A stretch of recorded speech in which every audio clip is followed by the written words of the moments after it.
want me, I'm blessed now. Talking to her like back then, they didn't want me, I'm blessed now. Talking to her like back then, they didn't want me, I'm back then, they didn't want me, I'm back then, they didn't want me, I'm blessed now. Talking to her like this.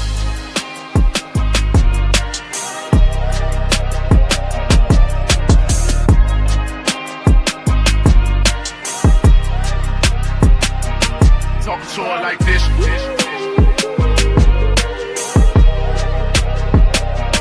Talking to her like this.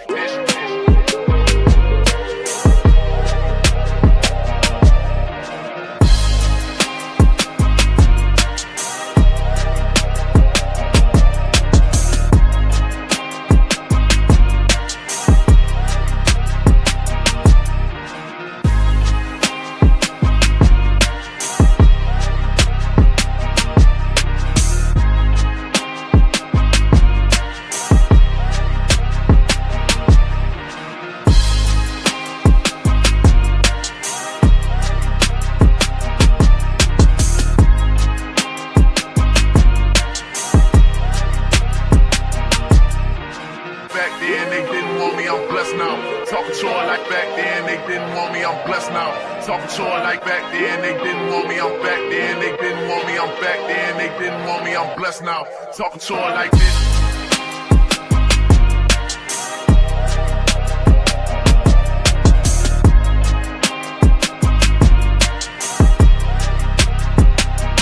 Talking to her like this.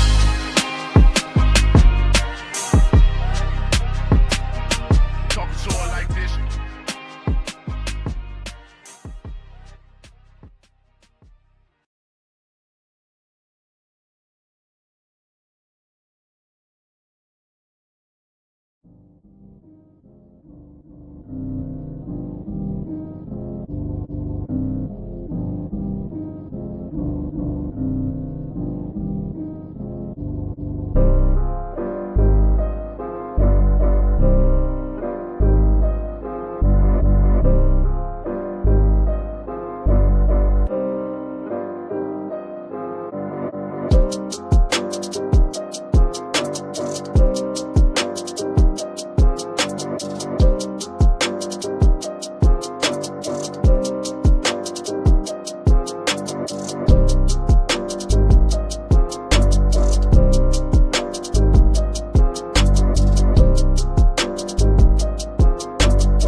Raider Nation, what is the deal, man? What is going on? What is happening? You are back for another episode here of the Raider Rundown. Excuse me. Hold on. My bad. I stole one of my son's snacks. I'm already stealing one of my son's snacks already. But, hey, man, appreciate everybody for being here. You already know what time it is, man. We are going for a recap of the day one of free agency. What moves have we made? Who have we lost? Right? We're going to head touch on all that. I know we got some overreactions in the nation. We got all that. So without further ado, let's go ahead. Let's play this funky music and let's get the show cracking.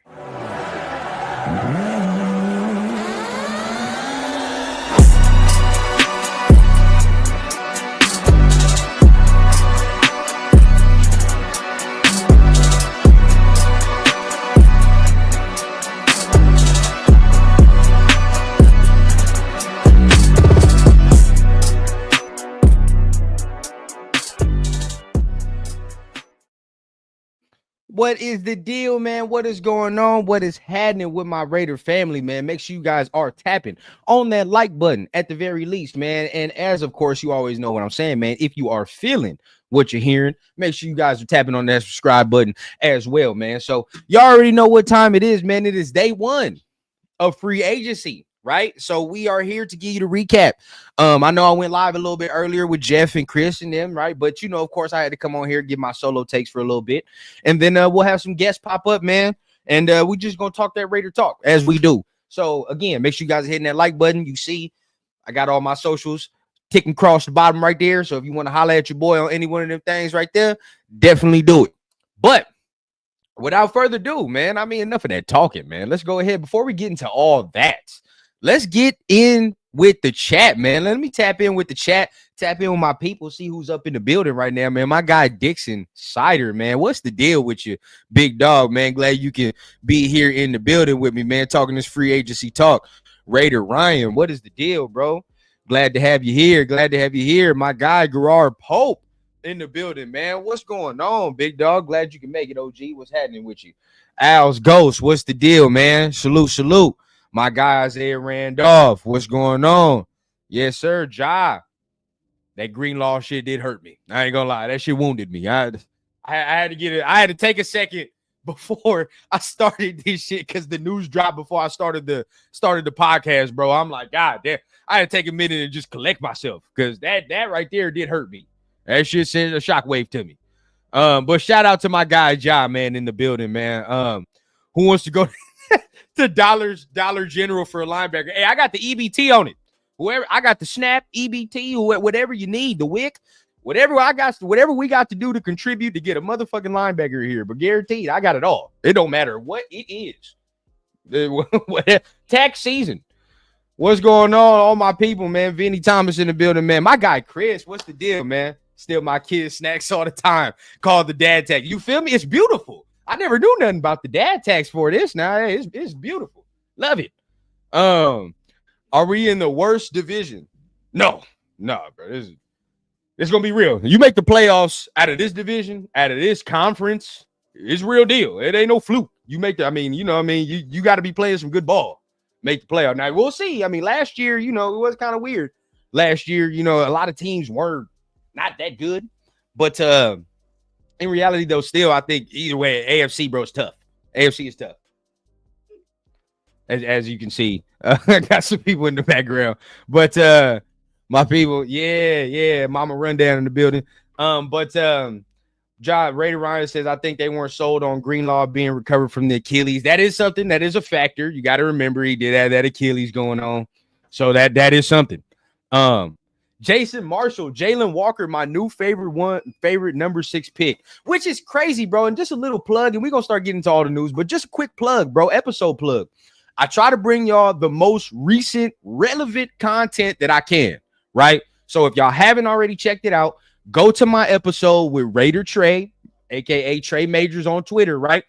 He's a huge Georgia fan. We got to talking about a lot of Georgia prospects that we could potentially be looking at just because we might have lost some free agents. We had no idea what was going to go down. Looked at Jalen Walker. We looked at Malachi Starks. We looked at Mykel Williams. We looked at Tate Radledge. A lot of them. Trevor Etienne. But either way, bro, and many, many more.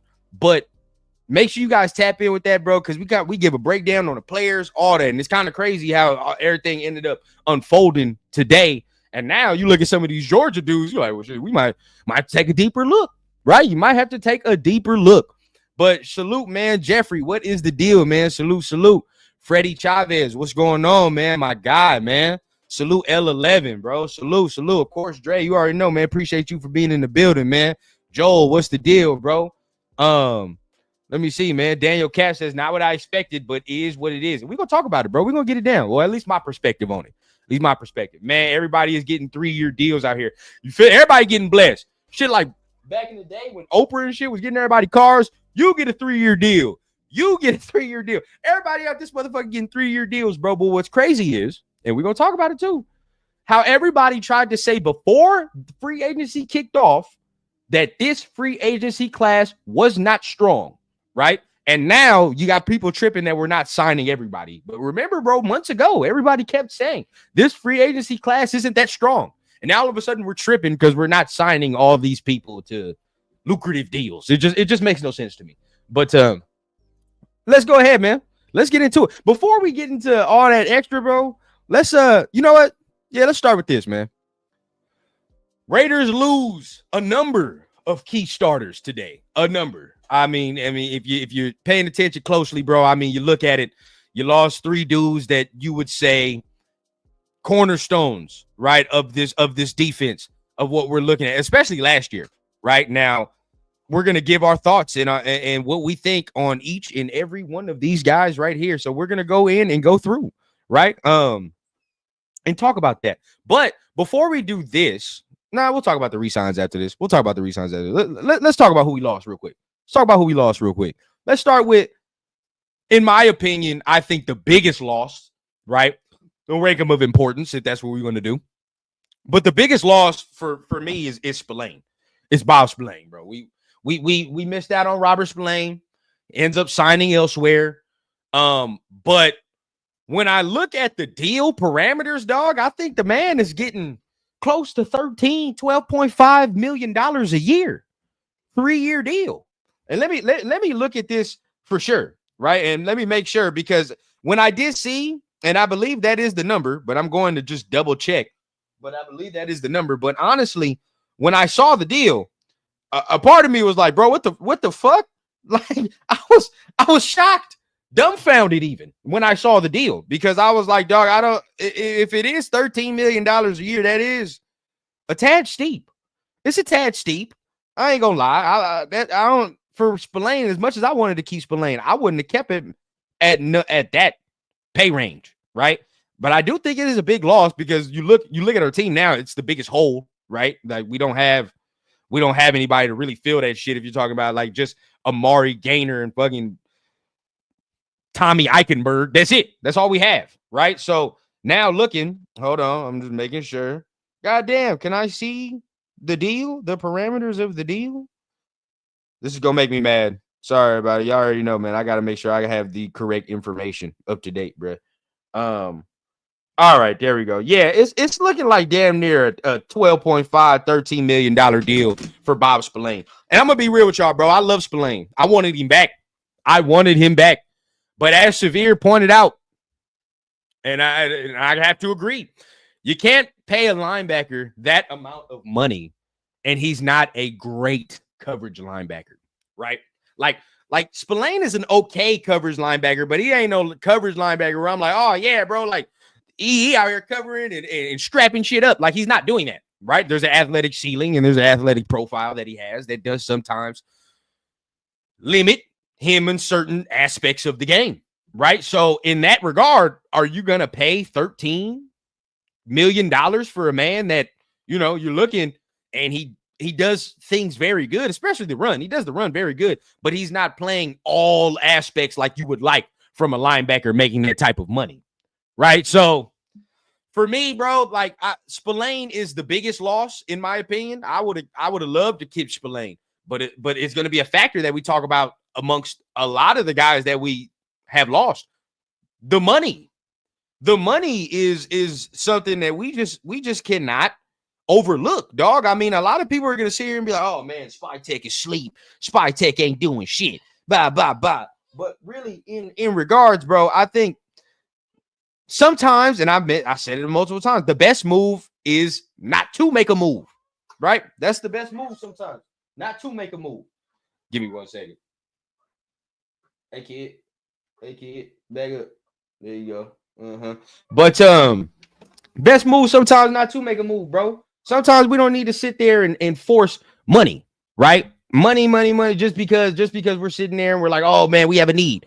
So New England gets him 3 years, damn near 13 million. And again, I would love to keep him, but there we go, right? There we go. So next guy, right?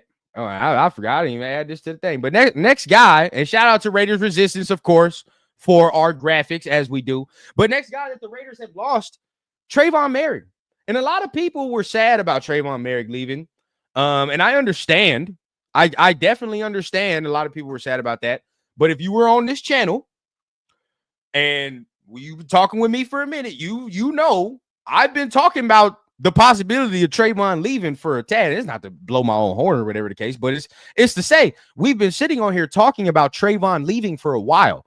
And the reasoning is, I think, very, very clear when you see who they kind of signed as a replacement, right? You kind of, and still, even as the replacement, there are still people saying that we need the deep third safety. So when you're looking, right, understand, I would have loved to keep Merrick too, but y'all see that number. That number says 3 years, $54 million for Trayvon Merrick. 3 years, $54 million. Like, look here. I know a lot of y'all fucked with Trayvon. I get it. But I ain't gonna cap. I'd have helped packed his bags for that amount of money. There's no way I'm paying Trayvon Merrick the 3 years, 54 mil. It's just not happening, right? And I said it earlier today, bro. Again, when we turn back the clocks on Trayvon Merrick a year to this date, a lot of us were willing to let this man walk. Why? Because he was not playing the same position this motherfucker was playing to end the season off. To start the season, he was the deep third safety. And that's the reason why a lot of us said we might be able to let him go. Why? Because he wasn't doing the job that we thought he could be doing as the deep third. But then when we move him down towards the line of scrimmage, now all of a sudden we find the role, we find something suitable for him. Now all of a sudden the ties change. But understand, right? Let's not trip, because we already have a guy in the building that we re-signed that can do these things. And not only that, you got a guy that you just signed that can also do these things. We got bigger, right? We got a little bit more athletic. We got more versatile today. So give me 1 second. Hold on, man. Hold on. Give me 1 second. You know what I'm saying?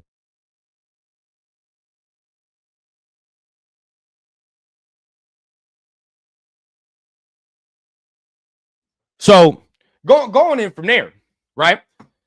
Losing Merrick, it hurts. I understand, because we drafted some of these guys, and we got some of these motherfucking guys that we want to keep because of their draft status and their Raiders. We feel, but Koonce says it plain and best. These motherfuckers done hit the lottery. The lottery. There's no way like we can pay this type of money to Trayvon Merrick, bro. I'm sorry. I personally never thought he was worth that much money. Right. Now Javon Holland's still available. We'll see how that works. I mean, and we'll talk about who we replaced him with soon. But I'm not tripping off this. Again, Spillane was my biggest loss, in my opinion. That's the biggest loss. I'm not tripping off this. I'm just not. You feel me? Hey, man, like my man said, I want some screen time. I want these motherfuckers to hear me. He already got his own little Raider takes that he likes to mumble and yell out and shit right now. He getting himself right? He practicing for when he can come on screen type shit. But now we move on to, I guess if y'all want to say it's the biggest loss, I mean, some of y'all I've seen, and keep in mind, right? When I say y'all and I be talking like this generality, I'm on social media a lot, right? We on the X a lot. You can tap in with me. So I see majority of what the nation be saying, be on some of these social media sites, especially on X and most of the shit. A lot of people was tripping off Nate Hobbs leaving, right? Until what? Until we heard that motherfucking dollar amount. When I heard that dollar amount, I swear to you, I was drinking some juice and I spit that shit clear the fuck out. I spit it clear the fuck out. When I read this to you, there's no way. 4 years, I believe. How much? 58 mil, I think so. No way. No way would I ever sniff that deal. Fuck no. Look, hey, and I know some of y'all, that's your favorite player. And that's your favorite guy. And I understand, because I did like Hobbs. And again, when he's on the field, he was one of the better nickel corners in the league. Key words, when he was on the field. And it's not no coinky dink that the man then got a $50-something million contract, but only 12 of that is guaranteed. There's a reason. They didn't give him a whole bunch of money. It's because the man has missed 16 games in 3 years. It's just plain simple and fact, right? Now, again, a theme for all three of these players. I like all these players. I love them. But God damn it, dog, with 4 years for Nate Hobbs, foolish. They probably know, and the Packers knew when they gave him the deal. He got some health issues. The motherfucker might not play all these games. That's why only 12 mil of it is guaranteed. That's a lot of fucking incentives on a 4-year contract. But see, this is the thing, bro. If y'all was willing to go to that dollar amount, may the Lord bless you. May the fucking Lord bless you if you were willing to go to this dollar amount. Me? Hell no. Hell no. And again, I feel like I keep saying that. But we keep talking about these certain things, and that's because we brought this up for months. We talked about this shit for months. All of y'all that be in the chats, all the rundown fam, we've talked about this shit for months. There is going, since the fucking season ended, a purge was going to happen. Whether you like the shit or not, a purge was going to happen. Some of these players that have been here for a minute have not contributed to the overall success of the team. So in that standpoint, everybody's willing to go. Everybody's job is on the line. There is no real loyalty within what we have in this new coaching staff. Why? Because none of these dudes drafted you nor know you. As far as John Spytek and Pete Carroll and all that shit. Now, we're going to talk about some of the re-signs, but some of the guys that we let go, bro, and if you're mad about that, you got to understand, there ain't no fucking loyalty within this goddamn new front office. They trying to make the fucking team better by any means necessary. All that Raider scholarship shit and we feel good and, oh, man, he's been here for so long, he deserves a reward and all that. No, that's no more. Can you play? What's the fucking production? What have we got from you? What have you contributed to? Right? Now, guess what? If we were going to mad playoff games and we were in the hunt and we were in the race, I'd probably tell you that some of these dudes come back, or you probably bite the bullet and give these dudes that bread because you're winning. They're contributing to winning. You got to fucking keep these guys so the needle doesn't move backwards. But real talk, bro, I mean, if we're going to sit here and oh, man, it's such a big loss. How fucking far back can the needle go from 4 wins? I mean, shit. Some of these dudes was on the field for the 4-win season. Some of these dudes was on the field when Josh McDaniels was here. This is the same shit, bro. These are the same players. It's not like we sitting here and all of a sudden these motherfuckers done turn the corner and all this extra shit, bro. Like, so we got to start taking the goggles off and stop being, oh, man, like, we have to look at their production. Now, this is where I get happy for me, bro. This is where I get happy for me. And we can go ahead and talk about this, man. But DJ, desperate money for desperate teams. Dog, the Panthers throwing Merrick that type of money is wild to me. It's wild. But then I remembered, it's the Panthers. Like, you feel me? You feel me? It's the Panthers. Now, the Packers giving Nate Hobbs that type of bread, I was like, But then I saw the contract and I was like, okay, you know, it ain't that, like, on their end, on their standpoint, from the Packers standpoint, they can afford that type of L if that don't work out, I guess, if that's what you want to say. We couldn't afford that type of shit, but they can. You know, they can. Raider Loso, Cobb's contract is nasty work. Hey, the Lord bless that man. You feel what I'm saying? If I was him, you take that 10 out of 10. You go to feed your fam. But as far as a team standpoint, that's when you got to shake the player's hand, right? You got to shake them hand, and you got to say thank you for your service. And you give them the pink slip. That's it. That's all you do. Spiel got paid, but won't have to produce. Dog, Spiel got a bag too, man. And that's the one, like I said, that's the main one. I'm like, damn, I wish we could have kept Spiel, but Spiel got paid. So hey, you feel me? Made more power to him. But I'm not matching that shit. I'm sorry. I can't match it. Like Chris says, why are we paying a player that's not on the field? Right? We got to get some type of production. Hey, is this true? Y'all let me know in the comments, man. Is it true the Chargers signed Najee Harris? Is that true? Let me know before I fuck around and say what I'm about to say. Let me know. Let me know. But if that's true, I have thoughts. And I definitely need to see the contract. I definitely need to see what he signed for. True? I see 2 trues, 1 false, 1 no, 1 yep. Hey, I need to see what they let's go ahead and wait before I say what I'm gonna say, but before I need to confirm that shit right there, bro. If he signed to the Chargers, I have thoughts. But boom. So that's the players that the Raiders have lost today, right? We got some players that we lost, and yeah, it seems like, you know, we're losing a lot.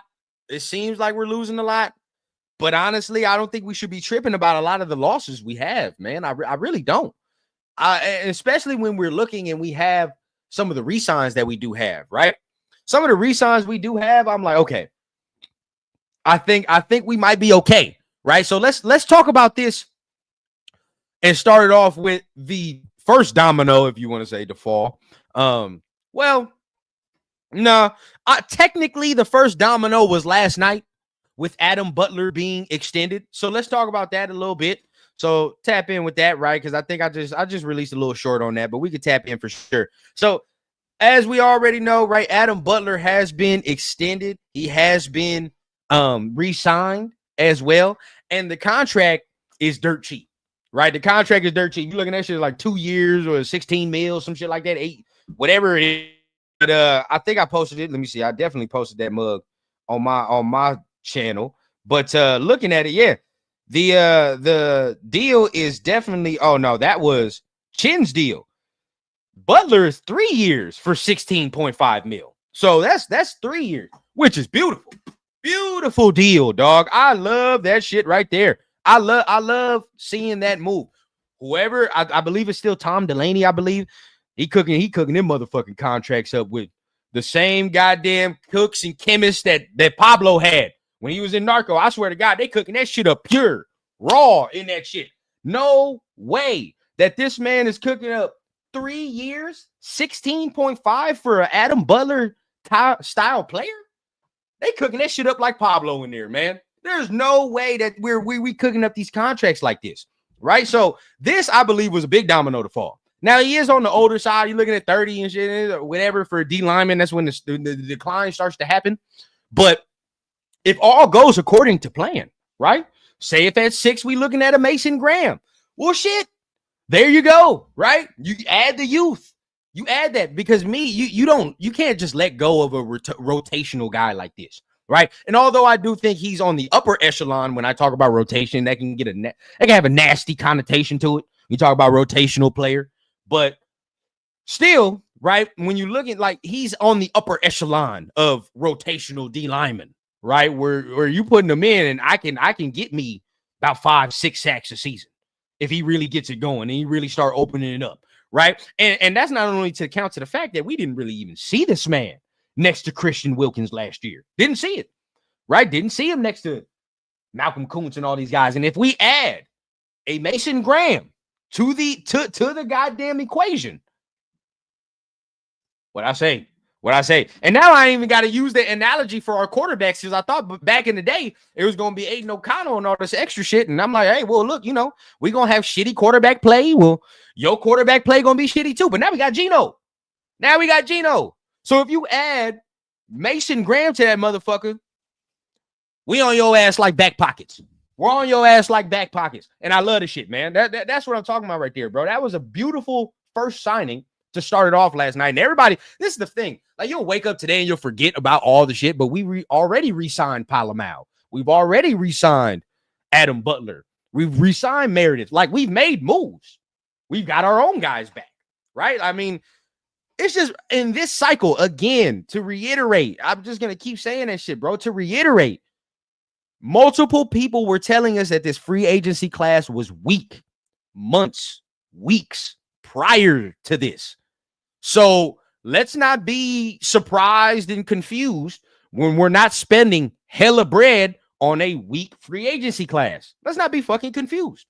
All right. It's top heavy, but after the top goes, I mean, why the fuck are we spending bread on mid when we can find if it's going to be a player where it's low risk, high reward, or it's one of those where you don't know, like it's middle of the pack type of signing, find the best fit available then, if that's the case. Instead of just saying, oh, it's a name. Nah, fit. That's where we at. So Adam Butler kicked it off last night, right? And I believe great signing, amazing signing.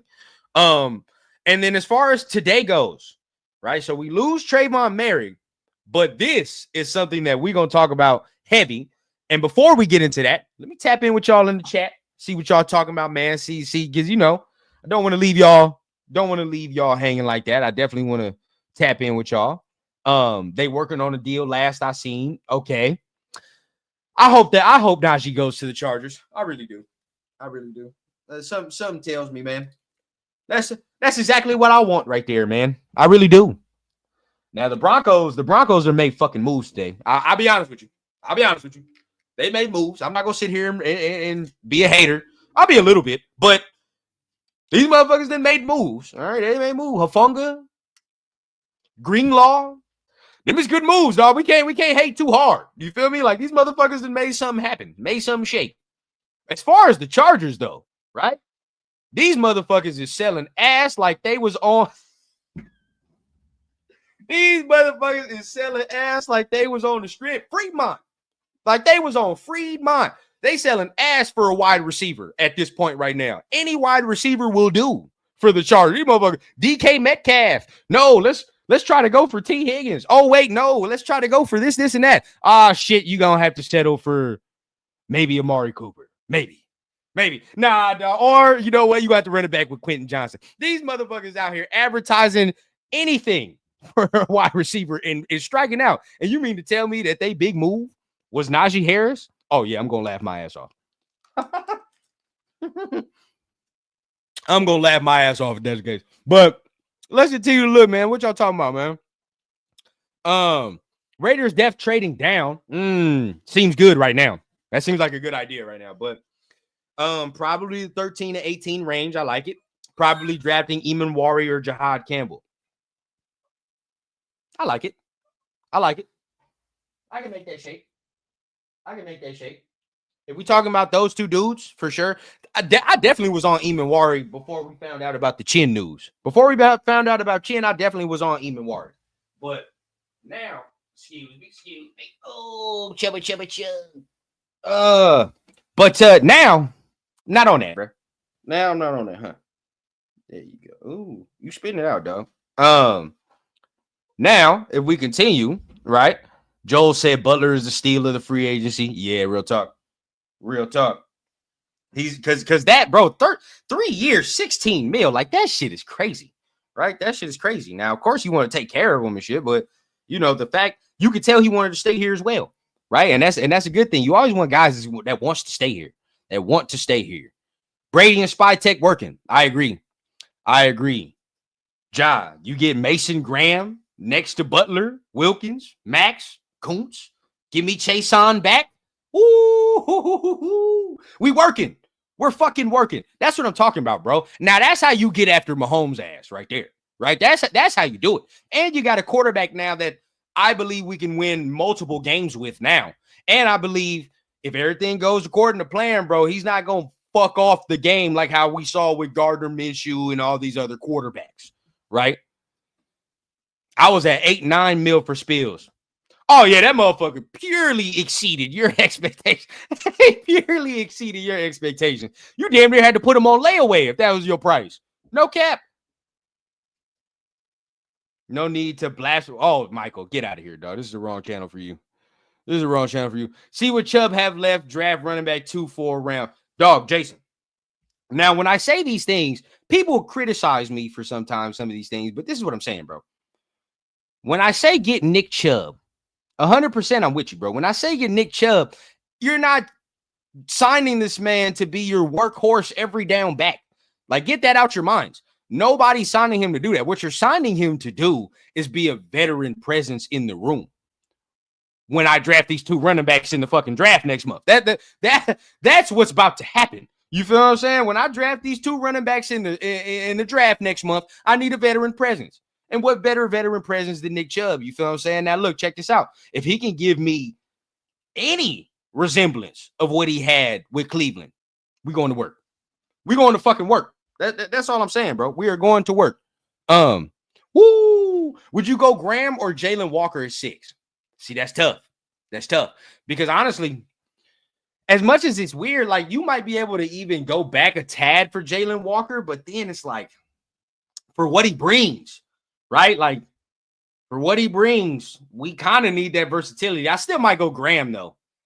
I can't pass that D line up, man. That combination of D line is just gonna be too nasty, too gross. I have to do it.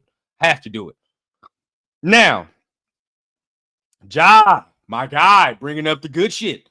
That's what I'm talking about right here. Look, now I don't know if we get close to Jonathan Allen. I don't know if we sniff that, but I do think though, I definitely think that Jonathan Allen should be in play. Jonathan Allen should be in play, man. Salute my guy Rochitas in the building, man. Salute. And the Chargers done lost Puna Ford too, man. I mean, they now they got Khalil Mack back, but Khalil don't strike. I mean, he strikes a little bit of fear to a degree, but it's like, he's on the older side, bro. So, it don't move me that much. It don't move me that much. But let's be honest. Let's talk. Let's talk some more ball, man. We talking about what the Raiders have signed and what we have done. Some more of that. So we lose Merrick, but we also bring in Jeremy Chinn. And y'all bear with me for this one. Y'all stay with me for this one, because we are going to facts, man. Facts. But we are going to break this down, right? To the degree, because I seen a lot of discourse on this move. And before I really talk about this, bro, y'all let me know. How do y'all feel about Jeremy Chinn? Right? How y'all feel about the signing of Jeremy Chinn? You basically do the swap, right? For Trayvon Merrick and Jeremy Chinn. How y'all feel? Y'all let me know before I go off and kind of, because me personally, I like it. I fuck with it. But I want to hear from y'all, man. You like it too, man? You like it? Yeah, you already know what we talk about. You already know what it is. Chinn can tackle better. I see. This is what I'm talking about, bro. People on the rundown. We know ball. We know what's up. Solid. Cheaper. Now check this out, bro. Y'all heard basically Trayvon Merrick went up to Panthers brass with a ski mask and a 4.5 and said, "Give me the fucking money." That's basically what Trayvon just did. All right, to the Panthers brass. Stole that bread. All right. And so what was it? 3 years, 4 years, 50 something mil. That shit's outrageous, bro. When you're looking, to me personally, I believe Jeremy Chinn is in the same point of his career right now, like Trayvon Merrick is.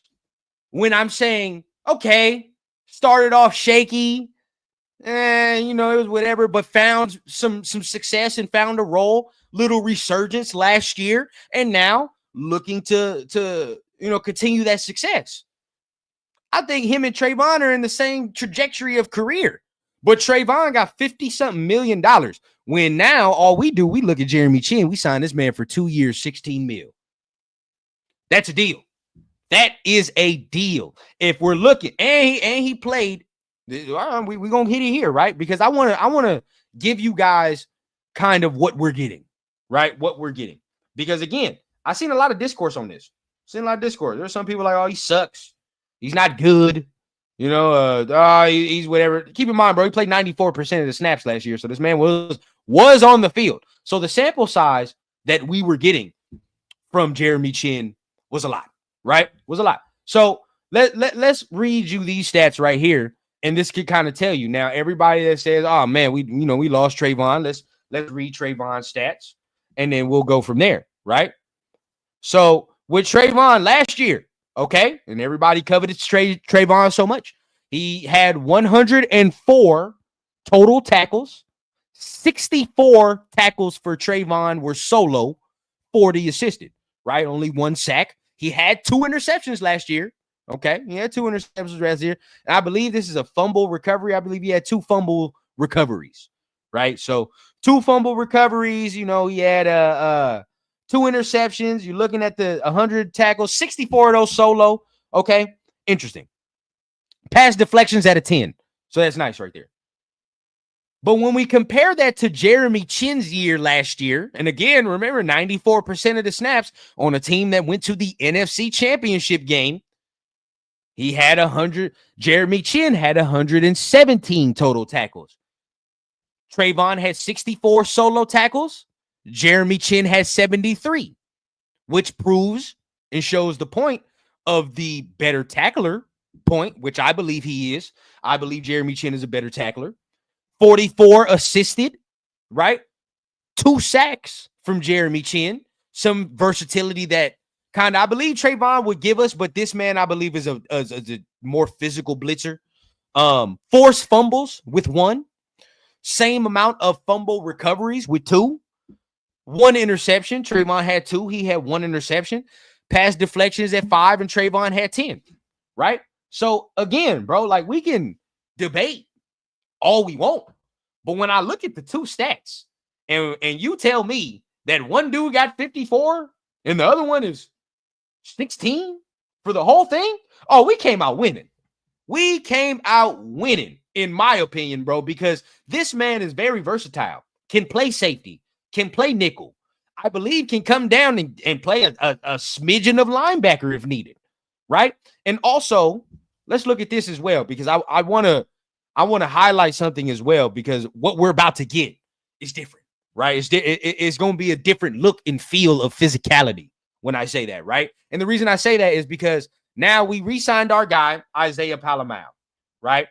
He is one of the guys that we re-signed, and I'm happy that we got him back for sure. But looking at him, man, that man is 6'4", right? 6'4", 215, 220, right? And why I say it's going to upgrade the physicality, and just from a standpoint, Trayvon is 6'2", 200 pounds, right? He's 6'2", 200 pounds. When I look at Jeremy Chinn, bro, Jeremy Chinn is a easy 6'3", 220. 6'3", 220. So now you're looking at your safety room, bro. We're huge in the safety room. You got one that's 6'3", 220. You got another that's 6'4", 220. We're big. We're physical now, right? And I believe that's going to show. I definitely believe that's going to show. So in my opinion, bro, this is a A+ signing. Now I want to say A+. This is an A signing. And Chinn is only 27 years old. He's only 27. Dog, it's not like we getting some wily veteran and shit trying to replace. Nah, dog, this man's young. And we still have the ability, if he plays well, to get him on a lengthier contract. So in my opinion, bro, A signing. A signing. I love it. As All Eyes says, eloquently puts it. Panthers gave up their cheeks. They definitely gave something up. They gave something up. Now Lake Show says he's not excited about the move. Understandable, because not everybody has to be excited about everything that the Raiders do. But in my opinion, bro, I feel like it's an even swap. I feel like it's an even swap because, again, I wasn't the biggest Trayvon fan, right? I know a lot of people was like, yeah, let's get Trayvon. I mean, like, yeah, I love Merrick, and shout out to him because he's a Raider, but still, I do think there's room for improvement. And I think, again, both of these guys are just in the same points in their careers, whereas like they just had a good year, both of them. So I don't know. Just in my opinion, I feel like we might get something, man. Might go ahead and get something. But LV says Jeremy Chinn on a cheap deal, you can say would outproduce Merrick. Sign me up, bro. Again, I just got to see what he does, because 16 mil, bro. Again, we just did the even swap, so we're just gonna have to go ahead and follow Merrick's season very close, right? We're gonna have to follow Merrick's season hella close just to see who pretty much got the better of the deal, right? Who got the better of the deal? But I definitely like it. I like it. So y'all let me know down below, man. How y'all feel? And before we continue, let me see if there's some other news that we can bring up. Let me see if the Raiders have done anything else as of now. I don't think so. I don't see nothing. So yeah, I don't see nothing that the Raiders have done so far. Let's see. So that means we got room to talk about our next move, right? We got room to talk about the next move, which is, all right. And I know all of y'all know what the next move is, and I'm happy for this, bro. Malcolm Koonce has returned. Which I'm very happy for, dog. This right here, I was happy. And when you look at the deals that Merrick got, you look at the deals that Hobbs, Spillane got, I think with those and not paying them, you're able to give Malcolm Koonce just a little bump in pay, right? He gets a little bump in pay than what he did last year. Still on a prove it deal, and you get him back. This, I feel like, if you're missing out on those other moves, this was the move I feel like you kind of missed out for, right? So I love them getting Malcolm Koonce back. on that prove it deal. Because remember, a lot of us were saying, dog, like 15, 20 mil. Like that's a lot of bread for Malcolm Koonce. But to get this man at 12, deal. Strong deal in my opinion, man. I mean, both the deals to me, we have sat here and we've been very frugal. I mean, all of the deals we've had pretty much. I mean, you look at Palomar, you look at fucking the only one that's really like a head scratcher in my opinion is the Kappa, because he gave this man like a high number of guarantees, which was like, it made me scratch my head.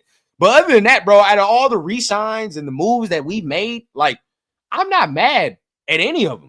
To be honest with you, like, no amount of money has made me look and be like, bro, what the fuck are we doing? Zero of it.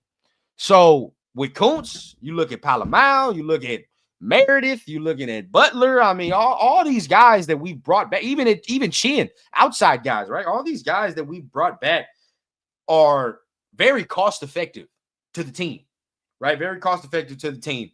And I think they also add value. Right, a lot of these guys add value back to the team, or they keep us at the level. I think, like with Chin, he keeps us at a level of where we were at with Merrick already, to be honest. But another year of adding on to this defense, more camaraderie with everybody, we going in. And with Koonce to come back, bro, everybody, Max has given him the vote of approval. PG has given him the vote of approval. And you can feel kind of the wind be taken out of the sails for the team, right? As far as like when he went down last year, you could feel it. Fan base felt it. I mean, shit, I was ready to go to that week 1 game at hot ass SoFi Stadium. And even so, bro, when I heard the news like the day before, I was like, fuck, like that shit it took a little muster out of me, So couldn't imagine how the team felt, bro. So I'm very happy to get this man back. Very, very excited to see what he does, man. The number I have no problem with.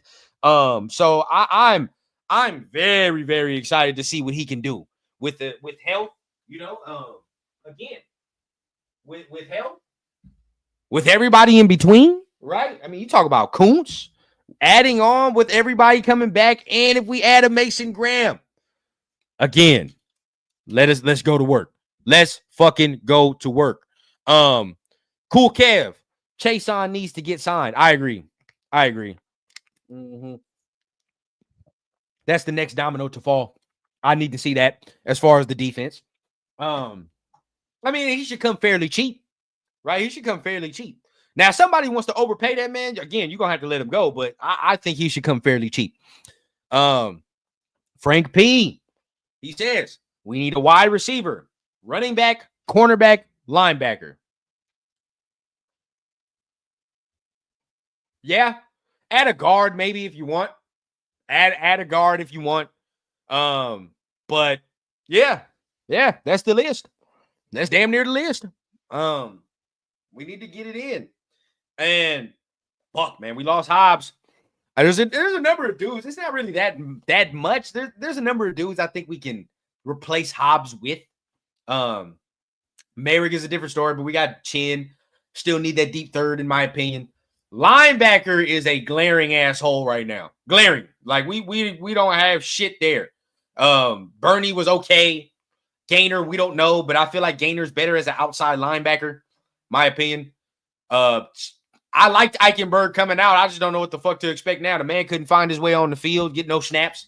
So linebacker's glaring, dog. I mean, running back we can get this year. I'm not tripping on the fact that the running back as a whole, because we can figure that out.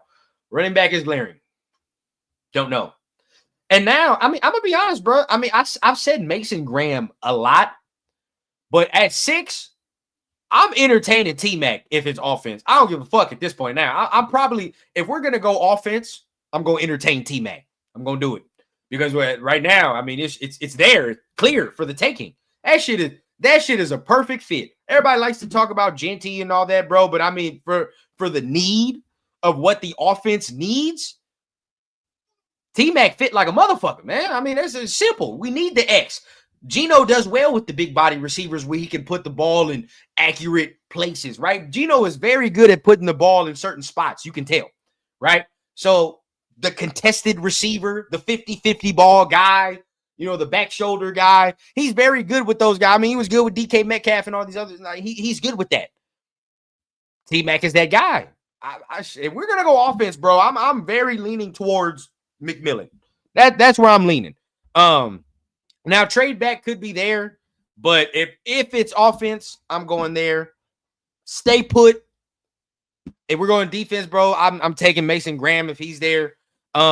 Trading back could be cool because you can get some extra capital, you can get some extra picks, but I do feel like there is a gap between those two dudes that we said, like T-Mac and Mason Graham, and then the rest of the class. Now, I'm not going to say like it's a huge ass, like, oh my God, it's a Hall of Fame gap, but there's a gap, right? There's a gap. So, you know, I put it there. And that's just, and again, the shit ain't deep. The class ain't deep for receivers. Let's say for receivers, the shit ain't deep. As far as D linemen, it's a little deep. It's more deep than it is, but again, there's a talent gap, though. There's a talent gap right there. So we'll see how that goes. Running back, we'll be able to solve that. We'll be able to solve that. I know people like Genty at 6. I'm not doing that at 6. The class is too deep.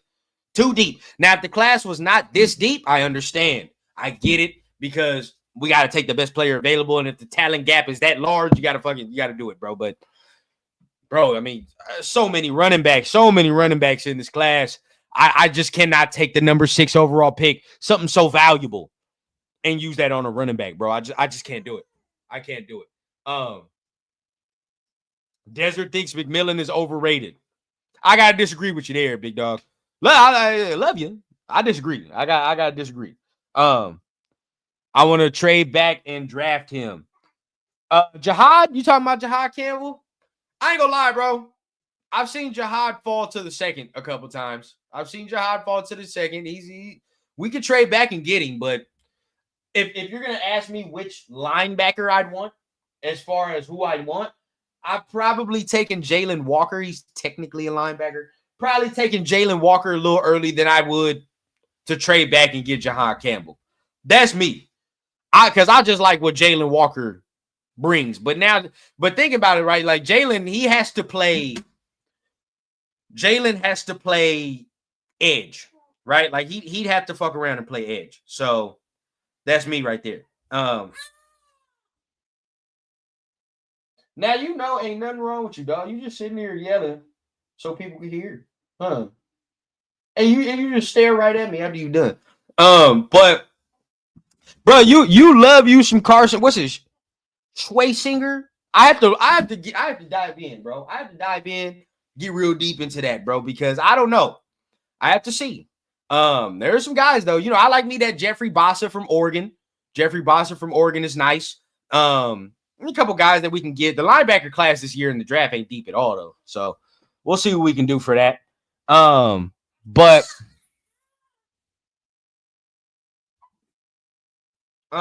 as we continue, man, looking, I mean, but as far as the moves the Raiders have made today, what's been done, I think now it's a clearer path. Bro. Bossa gets it in, bro. Bossa gets it in. Oh man, just like that, his mama called me. Y'all give me 1 second. Y'all know how I get. But anybody that wants to join your boy on screen, man, anybody that want to come on, hell, talk that ball, man, you're welcome to come on now. Let's go ahead. Let's talk it, man. Let's talk it. You want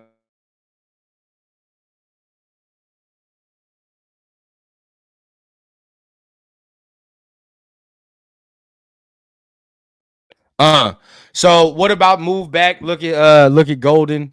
Yeah, could do that. Oh, did I need to invite you? Hey, bro, I'm over here tweaking. I don't know if I needed to invite y'all or y'all were already invited. LV and my guy Jay, right here. But yeah, anybody that want to come on screen, bro, y'all definitely welcome to come on. I mean, the audience been hearing me yap and yammer for an hour already. You feel what I'm saying? So definitely let's get some extra perspective as far as what we can do. But again, man, we continue to speak. We continue to talk today. I'm not too mad about what's been going down. I'm really even keel about everything that we've seen today. I'm very even keel about a lot of things that we've seen. Nothing too wild. But y'all let me know, man. Let's go ahead and have that discussion down low, man. Yeah, I'm already knowing. My dog, what's going on? Yeah, I didn't know I had to invite y'all, man. Please come on screen so I can do my daddy thing. I need to go ahead. This man is pissed. He is pissed. As you can hear. I know, man. The Raiders still ain't signed nobody yet. I mean, shit, we gotta wait. We gotta be patient. We ain't gotta sign it yet.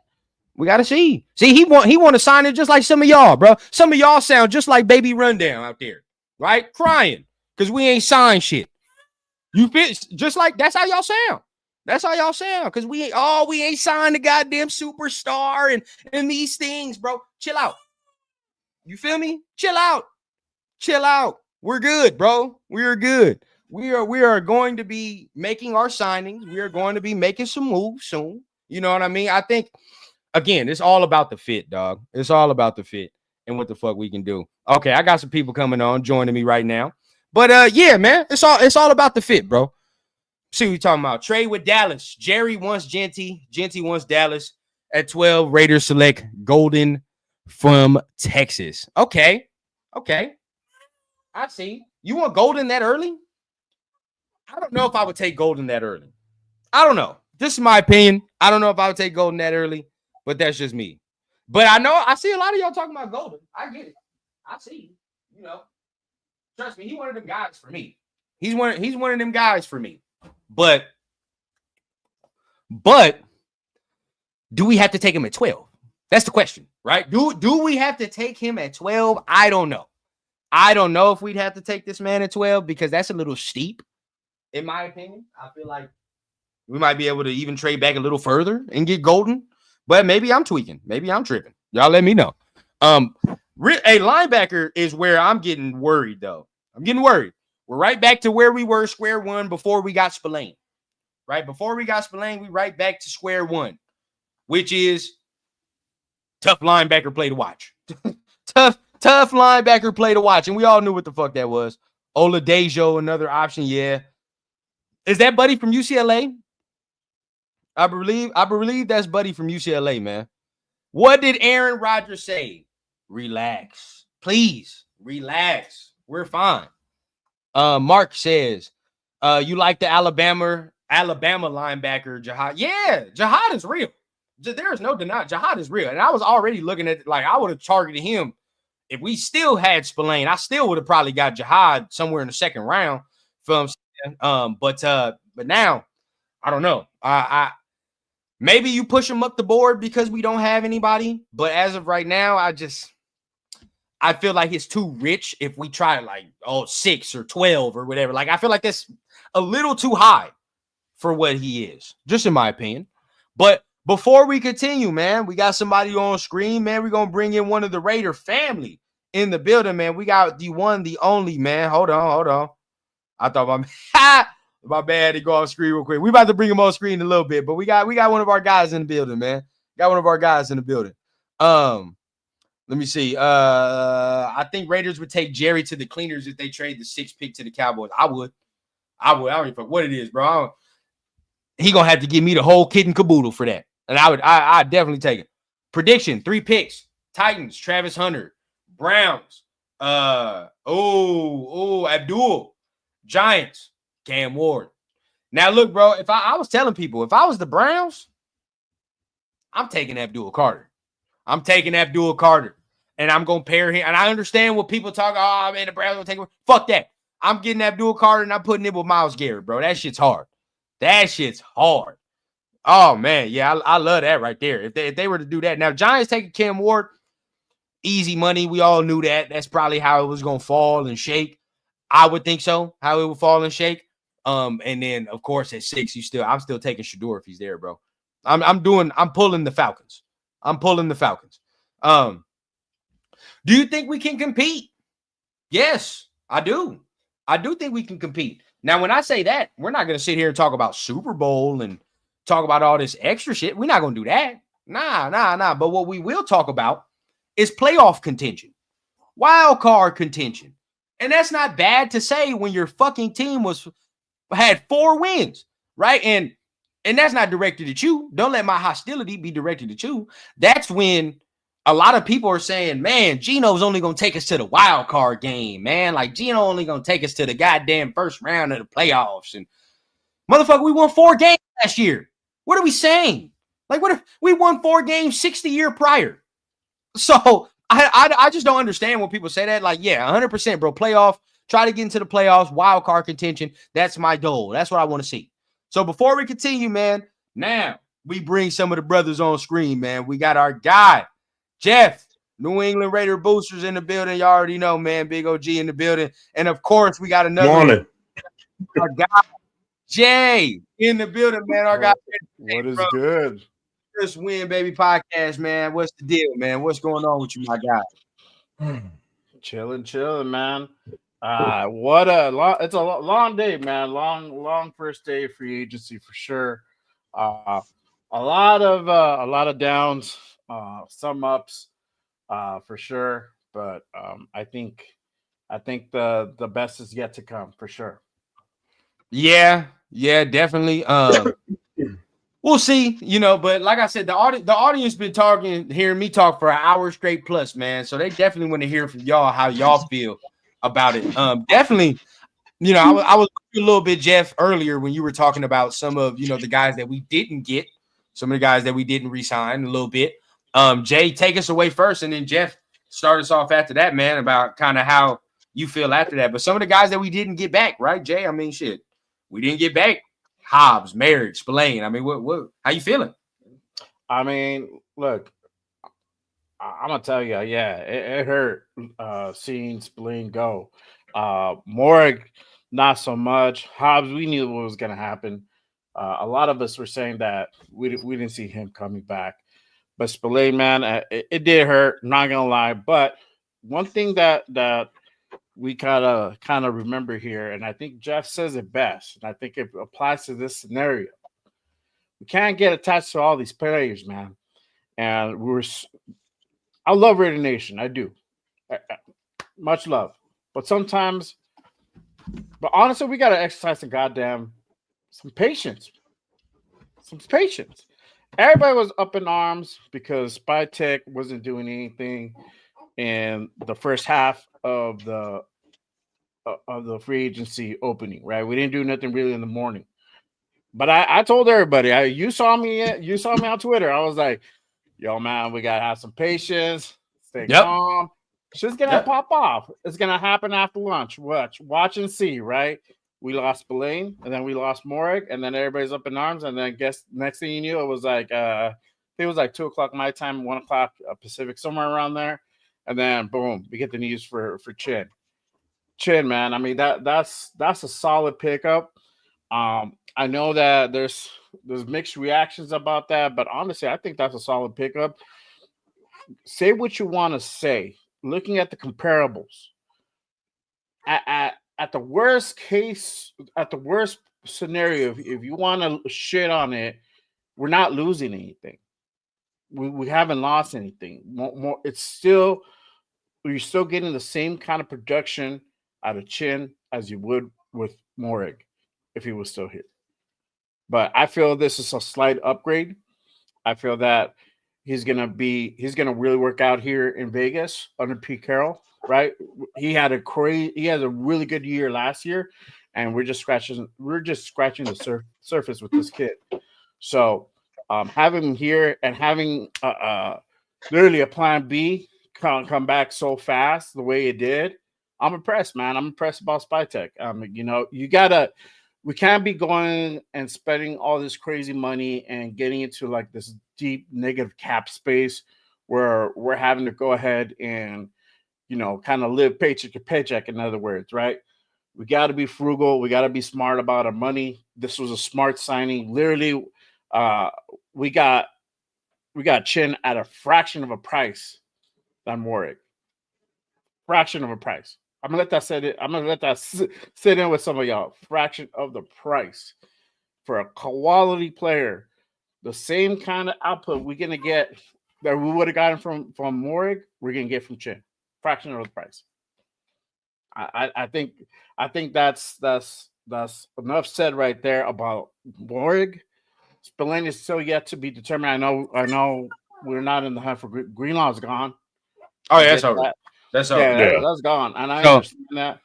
But there's alternatives. Shit's gonna happen. Yeah. We could get another name pop off, and even if it's not impressive, mind you, there's still the draft. And I think you were touching on it a little bit ago because I heard some names pop out. I heard Campbell's name pop out. So I heard a couple names pop out, said that a little bit ago. So there's still alternatives. You don't build a Super Bowl or a contender caliber roster just from free agency alone. It's a mixture of both the draft and free agency, and also, there's gonna be situations where dudes get cut because they're just not a good fit for certain schemes, and that's where we come in. That's where we come in and we pick like Chase Hawk. We picked that dude off of a waiver where nobody wanted to do anything with him, and he came over to Vegas, hooked up with PG, and look where he's at now, right? So that's what I'm saying. Exercise a little bit of patience, Raider Nation. We're gonna come out on top. We're gonna be all right. I think you couldn't have said it no better, man. But before we continue, want to give my brothers a chance to get on screen too, man. My guy, Hey, in the building, man. What's going on? What's cracking? And I saw your message. I'm gonna tap in with you after this too. I saw your message. Yeah, absolutely. And then my guy LV in the building. Yes, sir. Man. What's the deal, man? Up? Yes, sir. We got an all-star panel. We got a GOAT panel in here, man. I appreciate y'all for showing up as always, man.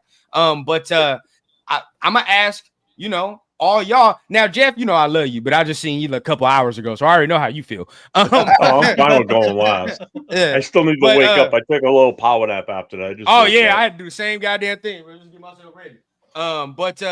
Let's ask the brothers down below, man. Start with my guy and then let's go to LV after, man. So Hobbs. Hey, I knew how you feel about Hobbs, bro. I know what's up, OG. But Merrick, Spillane, give us your takes, bro. How you feel? I mean, it's par for the course. It's to be expected. I'm not mad about it. I mean, they're going to get their money. Nobody did anything funny, or you know what I mean? Spillane was never going to get $12 million from us a year. That makes a whole lot of sense. He's going back to people that he knows, probably a better fit defensively anyways, as far as the scheme that they run. Murray got the bag. Can't be mad at him for that. And I believe what we got in return, as far as Chen, I think we upgraded. To be honest, I really believe he's a better safety than Morig was. So we like Jay said, we coming out on top. It's just you gotta wait. You gotta let the process do its thing, and these things will check themselves out, right? Just like getting Koonce back on a year deal. I mean, how can you be mad at that? I mean, he did us a favor there. That was a team-friendly deal with that $12 million. Yep. If you really want to be honest. Oh, yeah. And we did him a solid giving it to him because, I mean, that was a little raise. It was a little pay bump. And who else was going to really actually give him that type of cash without, coming off of this injury? You just never know. So I think that's why you saw that get done pretty quickly, because neither team really wanted to show their hand, right? They was both sitting with two low pairs. It wasn't really conducive for either of them to go out there in them streets like that. So yeah, I'm very happy. Butler, right? Solid. And for the guys that left and got their bread, I'm happy for them too. Again, it wasn't funny stuff. It was all, you know what I'm saying? It was, look, business legit. It wasn't, the throwing your helmet and get me out of here. And I like that. Again, bro, like we sat here and we've said this for months and weeks about that. Some of these dudes probably gonna leave, and it's okay. That's okay, bro. Like, we've been preparing people. But LV, let us know, bro, how you feel about Hobbs, Merrick, Spillane. Yeah, I mean, you hit it right on the head. Honestly, I feel the exact same way. I think the only person that actually hurt because we're so thin at the position is Spillane. And I mean, I really wanted Spillane back. I felt like he was a big part of the identity of that defense. It's sad to see him go, but we got to figure something out quick, whether that be in the draft, whether that's we find somebody in free agency. But as far as the other guys that left, like Merrick and Hobbs, I'm cool with, especially them getting the money that they got. We were not going to pay them that. I'm sorry. I was not willing to give them that either. Hobbs took a little bit less than I actually thought he was going to get, but still, like, it was an overpay for sure. That was less? It was less than I thought he was gonna get on the market. But still, like, we weren't gonna pay them that. And I like kudos to them. Like, thank you for their service over here in Las Vegas. But you know, we gotta keep moving forward, and we got Jeremy Chin on an absolute steal of a deal. And I said it in your chat a little bit ago. I think he might outproduce Merrick in the same spot that he was. So I'm looking forward to seeing him play, how he fits in this scheme.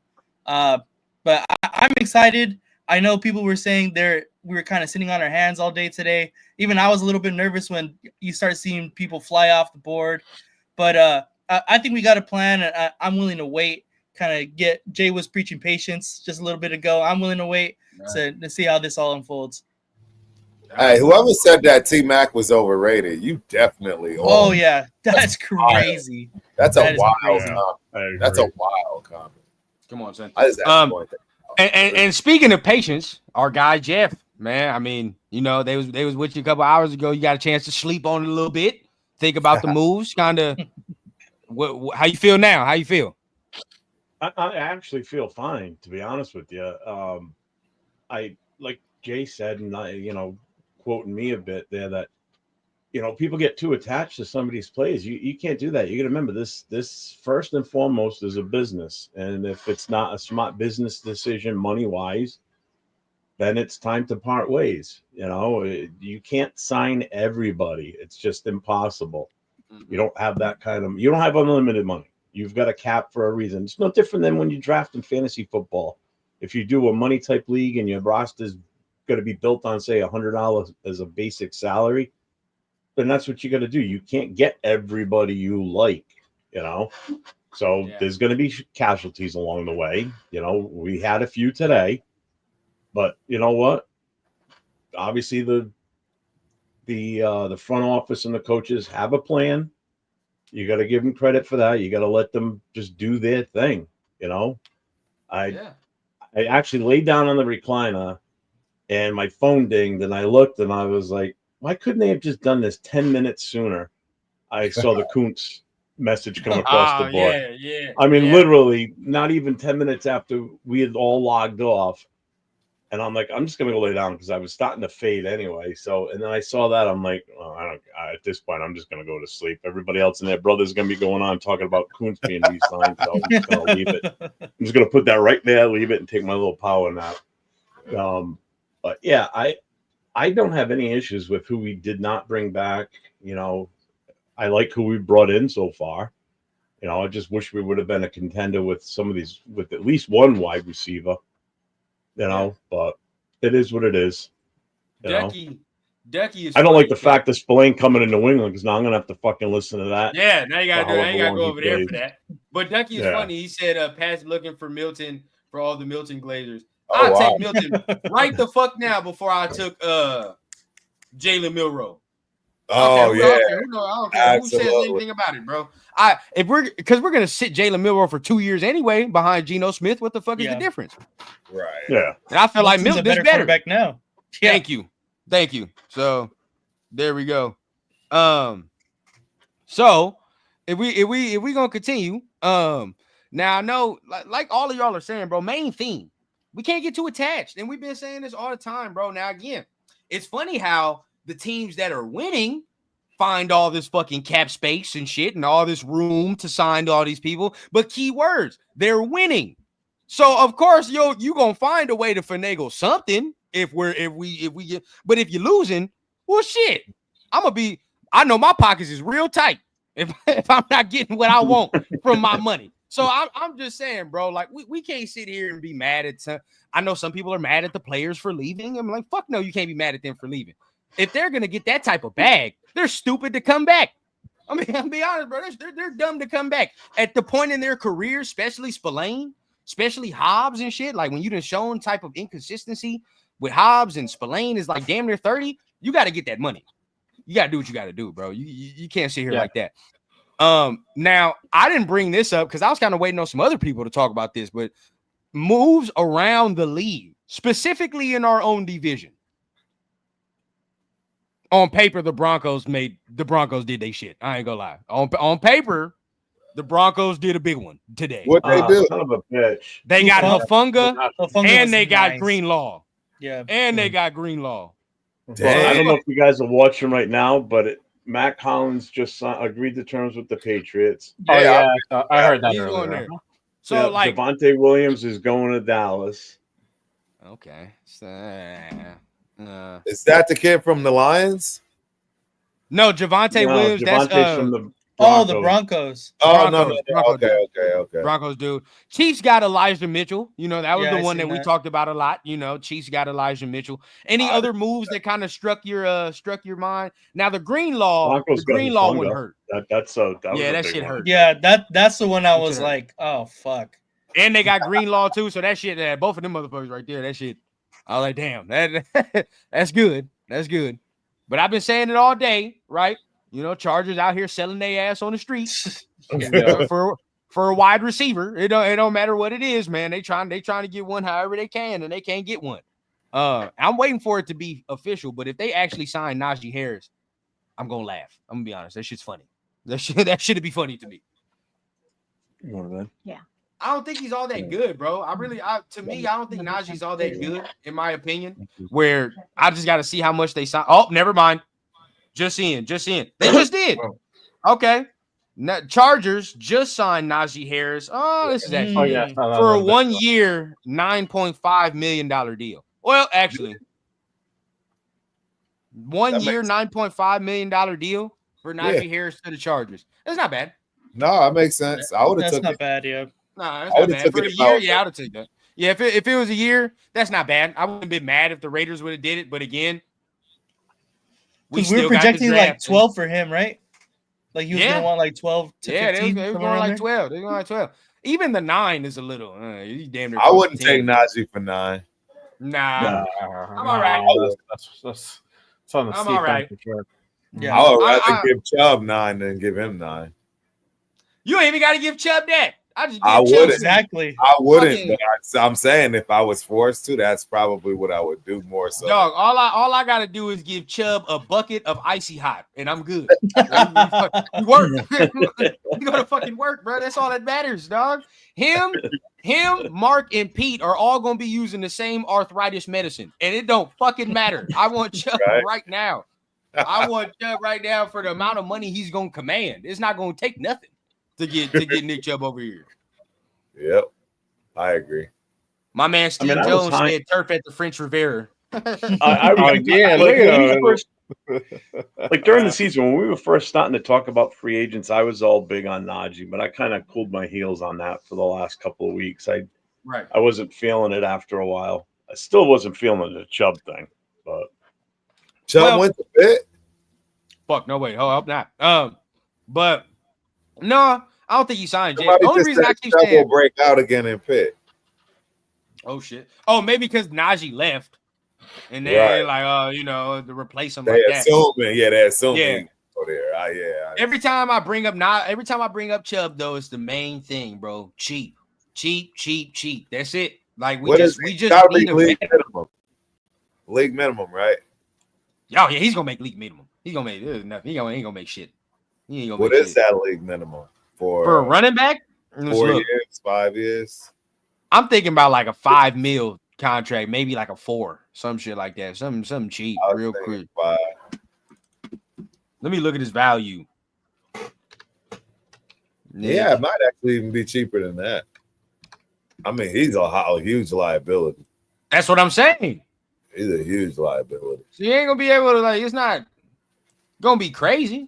And all I'm saying, bro, of course and this would be different if I'm sitting here telling y'all like, yeah, man, this guy got to be the workhorse. Like this motherfucker gonna be the 3-down back. Like that's different if that's what I'm telling y'all. But what I'm saying is, bro, I just want a veteran in the room, low risk, high reward. After we draft these 2 motherfucking running backs, where we say, well, all right, we done drafted 2, but if I just get a smidgen of Brown's Nick Chubb, just a smidge, it's over. It's a fucking wrap. Right. They talking about a 1 year, $2 million deal. Are you kidding me? Yeah, it's a heartbeat. That's what I thought. I know the league minimum is only like $1 million. I don't even know if it's that. Might be like 700-800. At the most, bro. At the most, they talking about a $3.3 million deal for Nick Chubb. He probably won't even get. He's probably looking at like a 2 something. That's nothing, bro. That's zero. That's no amount of money. Right. SoCal, I like Najee, but not for that price. Exactly, bro. He's not worth that amount of money. I don't give a fuck. Nobody tells me he's not, because he's not even. Do you believe Najee Harris is a top 5 running back in the league? Do we think Najee Harris is no? Do we think he's a top 10 running back in the league? No. There shows you all that right there. If we even got to struggle to put this motherfucker in the top 10, like if we have to struggle, then yeah, bro. He's not that. I'm even willing to bet that there's going to be some of these rookies that are going to come out. They're going to be ranked higher than him this coming season. Yeah, there are certain names I could tell you, bro. You're going to say top 10 running back, no question. You feel what I'm saying? I only have to fucking think twice. But turf, no, especially when it comes to running backs. If I got to sit there and I hesitate before I say, oh, I don't know if you're a top 10, you're not a top 10 running back. Right. Sorry. You're just not. So Cleveland got Kenny Pickett today in a trade too.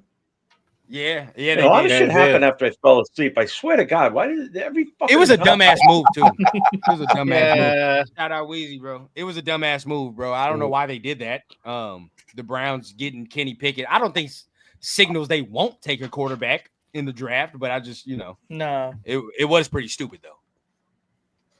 That's their backup in case they got no fucking buddy else, honestly. That's what I was thinking. I mean, I don't know why they didn't keep DTR, to be honest with you. They gave him to the Eagles. They gave him to the Eagles. Oh, I didn't even see that. They traded him more. Yeah, they swapped. And the Browns were also giving him a 5th round pick this year's draft for it. So basically the Browns were saying, yeah, Pickett's better than Thompson is what they're saying. Because we're gonna give you DTR and we're gonna give you a 5th round pick. Yep. Oh, also, I never talked about this before y'all got on screen, but we're gonna, go from right to left, I guess, turf and on down. Basically, the Seahawks said we're gonna give Geno to y'all, and we're just gonna pay Sam Darnold. Now, if you look at bro, and this is my perspective, when I'm looking at these Justin Fields contracts and I'm looking at Sam Darnold contract, I tweeted it. I said, bro, I don't want to hear a motherfucking soul complain about Geno Smith after seeing the contracts that them two dudes got. I don't want to hear a soul. There's no way you're complaining about what Geno got and you looking at the amount of money them two dudes got. And Geno's better than them two dudes. So I don't want to hear that. But after seeing this quarterback money, all right, let's go down turf and then we go from turf J, LV and all. Bro, do you feel better about the Geno contract after this quarterback money? I really wasn't that mad at it to begin with because I knew it was going to be serious, on top of the fact that the 31 mil cap hit wasn't going to affect us. So, I mean, it's par for the course for a quarterback. That's decent. He's in the top 15 as far as quarterbacks in the league. It's what you got to expect. No different than Sam Darnold. These guys are going to get this cap. I mean, we made out like bandits in my opinion. I think we got a home job. Pete Carroll, right? The relationships, the connections, the network. I'm happy. I don't know any other. Yeah. I like it. Man, Jay, what about you, man? Seeing the quarterback money. I mean, shit, how you feeling? With Geno? You know what? Was it 3 for 100? That's fucking insane. Yeah, that's what Sam got. Yeah, we knew somebody was gonna buy, but I mean, I guess it's Seattle, and it all makes sense now. I mean, look, I mean, 31 mil even at the cap hit, I feel we're still winning. And if they restructure, and I was saving this for my show, but I'm gonna share it here too. Okay. Even at the restructure, if we restructure, it's not a bad thing because we can structure it in a way where we can do it where we can get out of the contract if we could do it where we can get on the contract year 2, if we're not filling him and it doesn't hit us so much on the cap, or we can walk away with it where it's we can stomach it. I'm good with that because if we'll free up some more cap space meaning we can go after some more people in this free agency. So I'm not. You guys got to think about that too. That's because I know that talk was out there. It hasn't. Nothing's been said yet. Don't be surprised if something happens like tomorrow or something, or even maybe later, where they restructure him for like a 3-year extension, worth up to, I don't know, 60 or something like that, and it decreases that cap hit for this year, because right now we're on the hook for 31. So if you can bring it where it's 20, 22, I'm good with that. I'm good with that, because that means we can go out and get some more players with that extra cap space, or maybe that's the difference between getting a bigger name from what we're probably eyeing at right now. So I know there's a lot of shit that's behind the scenes. So I feel we good. I feel we're in a good space. I'm not mad at the Geno trade. I'm not mad at the price tag yet, because I feel that price tag is going to change. Yeah, 100%. And that's said it beautifully, bro. Like, when the price tag can change, and I'm not even just gonna go off the price tag change. I'm just going to go off based off the play, right? Based off the play. Is the man a top 15 quarterback in the league?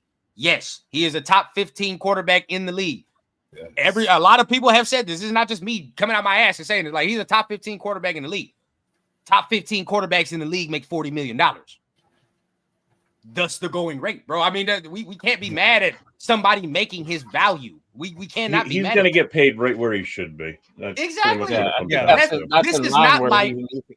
This is not like back in the day where we fucking paid Derek Carr and this man was the highest paid quarterback at the time. Did he perform like that? No. And that's why the contract was bullshit. But if you pay a 15th rated quarterback money, you shouldn't be mad at if you get 15th rated results at the same point. That's just all I'm saying, bro. But LV, continue, man. Continue. Hey, real quick rundown. Did you send the link to Chris Freitas? Oh no, I thought he was in the little hub shit that we all got, but no, you got to send it to him if that's the case. I thought he could just come in like we all be coming in. I'd be tripping. No. Yeah, I mean, like Jay said, it looks even better now since those guys got that kind of money, and Geno's obviously a better player. And like Jay was saying, also, if we can move some money around, restructure the contract, and we can be a little bit more aggressive in this free agency, or it allows us to do more things, then it gets you even more excited as a Raider fan, continuing, from here to the draft. And I like the Geno trade. I have to admit, when it first came out, I was like not super moved by it, but thinking about it and kind of looking back on what Geno did this past year and what he was available with, and like the O-line they had, I was like, damn, like he actually balled out. So I'm honestly happy with it. I like it, so I'm looking forward to it. Bro, it's kind of wild when you put it into perspective. Like, when you go back and watch film, or you just like look at some Seahawks game, you like, this O-line is garbage. This shit sucks. And then you look at some of the throws, and I'm like, well, I ain't seen that throw in this uniform in a minute. I ain't seen this shit. I ain't seen this play in this uniform in a minute. You start to go back and look at some of the plays, and you're like, well, shit. The only thing that I could be mad at with Geno that he needs to cut the shit out, but I feel like if we have a run game, we're good. Red zone turnovers. If he cuts that shit out, we're good. We're good, bro. But I feel like with a run game, steady offensive line, that gets better. You don't have to put the ball in his hands like that. Let's just run the fucking ball and get in there like we should. Jeff, last but not least, of course. And then we got Chris coming in here as well. But again, Justin Fields. What do you get? 80 mil? What the fuck you get? 80, something like that. Sam Darnold. Sam Darnold, 100 mil for him, 3 years, I believe. Please, let us know, Jeff. How are you feeling? What doesn't make sense to me is the Fields for the amount of money. In honesty, what has he done? What has he done in the NFL to warrant that kind of money? He stunk it up in Chicago. A lot of it was the personnel around him obviously didn't help him. Right. Yeah, he looked okay in Pittsburgh at the start, but obviously something happened where they decided, hey, we're going to go with the old guy instead, even though he was winning, and they swapped him out for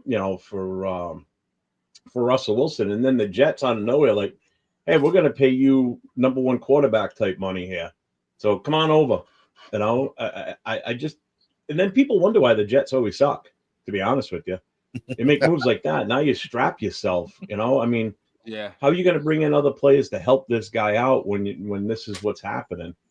When you overpay. I'm sorry, they overpaid. I'm glad we didn't get him, because Big time. if that's what he was looking for from us, fuck that.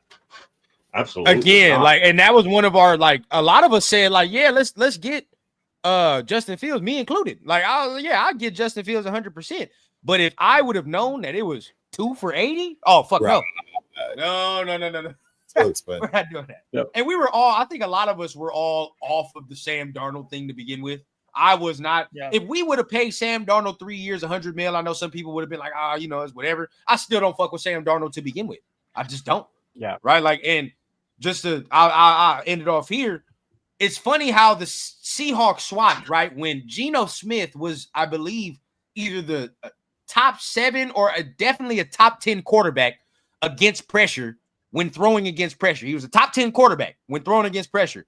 Sam Darnold was a bottom 10 quarterback when throwing against pressure.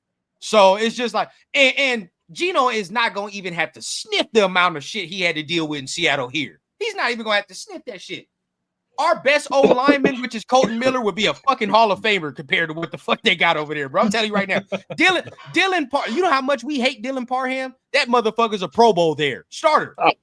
Yeah. In Seattle. Yeah. You know what? As much as I've been on Parham's ass all season, I got to agree with you 100%.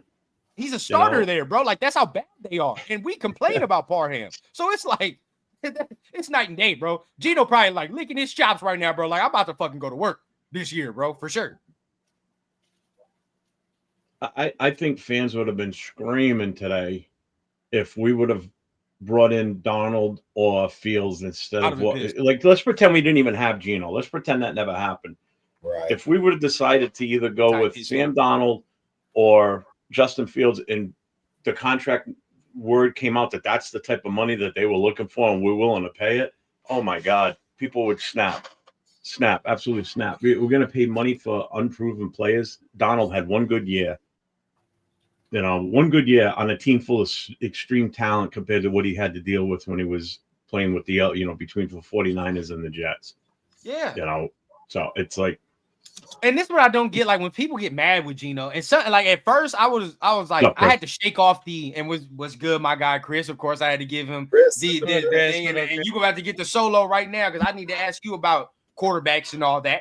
But well, the thing is, I just want to tell you this: I'm the guy that you guys go on a road trip, and I can't fit in the car. So I have to get a bus or a taxi to go where you guys are going. So, yeah. I'm like, well, my guy Chris got access like we all got access. We there, man. We here. Another guy. So what's up, fellas? Man, what's going on, man? Of course, man. We getting you and Jeff held us down during the immediate free agency signings, of course. But now that you kind of got some rest on it, some sleep on it. Justin Fields contract, Sam Darnold contract. I mean, how you feeling relative to the Geno contract? You know what? When they said it was going to go, that was a shot in the dark. I did not expect that at all. I'm cool with it. And, some people complain about the third round. I said, well, is this a swap for Devontae Adams, basically? And if you look at Geno Smith's record, soon they signed him. I looked at all his records, what he done. The guy has good yards. Last season was a fluke because he had an offensive line, the offensive coordinator changed, and everything else. But if you look at his record, just go look at it. Indoor stadium record. It's crazy. That's what impressed me. 30 and insane. 5. 30 and 5. And like I said, guess where he's playing at today, next year? In the indoor stadium with grass, good weather. So I'm happy with it. I thought we was going to probably try to get Sam Darnold, and or Aaron Rodgers. I was not with that. Nah. Sam Darnold went to what? Seattle. Yep. Aaron Rodgers is mulling over the Giants or the Steelers right now. And if I was him, I'd probably go to the Steelers. I ain't gonna cap. Yeah, for sure. Me too. Best bet, easy money. That seems like the better fit, in my opinion. Yeah. Yeah. I got a quick question for Turf. Yep. You just sat down with a drink. Isn't there a waiter or a bartender at that resort you're at in Cabo San Lucas or wherever the fuck you are? I wish. Yeah, the fuck kind of resort is that? You got to get up and get your own shit. All right. I wish. Hey. You know, you were sitting there today when you were at home and it was daylight out, so you really couldn't tell behind you. But now that it's all lit up and everything, dude, it looks like you're at a fucking resort. Dude, you got See, we all getting to get turf money. That's where I'm at right now. Oh, for real. I'm working to get turf money. We're all getting to get airline tickets to go to Durf's house and party No, the whole fucking real weekend. talk. It must be nice, Turf. You gotta get fly over the country, Well, go to shit. Cabo St. Lucas for like It's already there, hours. bro. Turf already knows shit. As soon as I get to Texas, I'm just putting baby rundown to the ring. Like, hey, you know I'm here, right? Yeah, let us in. Let us in. Yeah, Get but, it right. on Geno Smith note, because people say Oh, why way you to keep kill the saying mood, Chris. Turf. Cheers. Cheers, man. Now, You know who's back? to Chris's point, bro, and like to a lot of y'all points, this is the thing. When you look at Geno, a lot of people get mad. Like, you got to kind of immediately, like, when you hear Geno's mind, you got to take that jet shit out of your mind. Because I think a lot of people be thinking about that shit. Yeah. Like, when you think about it, or even, and then, like, somebody said, like, I had to remember, he backed up Phillip Rivers for a time. Back in the day with the Chargers and shit. You got to take that shit out your minds, bro. And you got to look at recently. Over the last 3 years, this motherfucker's a top 15, top 12 quarterback. No question. Easy. It's no question, bro. I'm sorry. And a lot of everybody, well, why he's not even Derek Carr, bro? Look at the last fucking 3 years. Derek has even been declining. Last 3 years, this motherfucker has gotten better and better. The last 3 years, bro, and even Sam Darnold 1 year. We've only seen 1 year. This is consistency that we've seen from Geno Smith. It ain't just we ain't paying this motherfucker for 1 year. We paying him for like a body of work that we've seen. So we gotta keep that in Bro, perspective. did you mention in the chat that Geno Smith was recruited by Kelly in high school? I don't think I did. Oh yeah, because we talked about this earlier, bro. He was recruited by Chip Kelly, right? And then also had his cousin last year.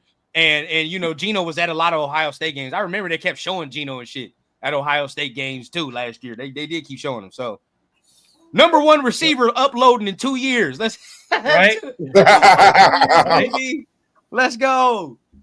You know, the other thing nobody's really talked about too is, you know, Geno Smith is what, 33, 34, right? But don't forget, no, he's 35. He wasn't a starter his entire time in the league, so he's got a fairly undamaged body too, if you think about it, like physically. This is true. Yeah, you know, if he had been a starter all this time, he'd have a lot more weight. He does not have the wear and tear on him. Basically, he's a used car model, but it's got low mileage, and you're gonna get a good amount of money back for him. Basically, is how you look at it. Agreed.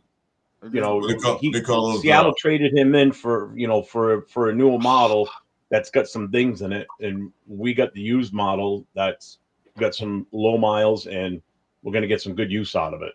You know, people gotta look at that. Breaking news real quick, and I don't mean to cut you off. You already know what time it is, but you're good. Breaking news, Byron, we lost out on Byron Murphy. He went back to the Vikings, but get this, it's a 3-year, $66 million deal, though. Damn.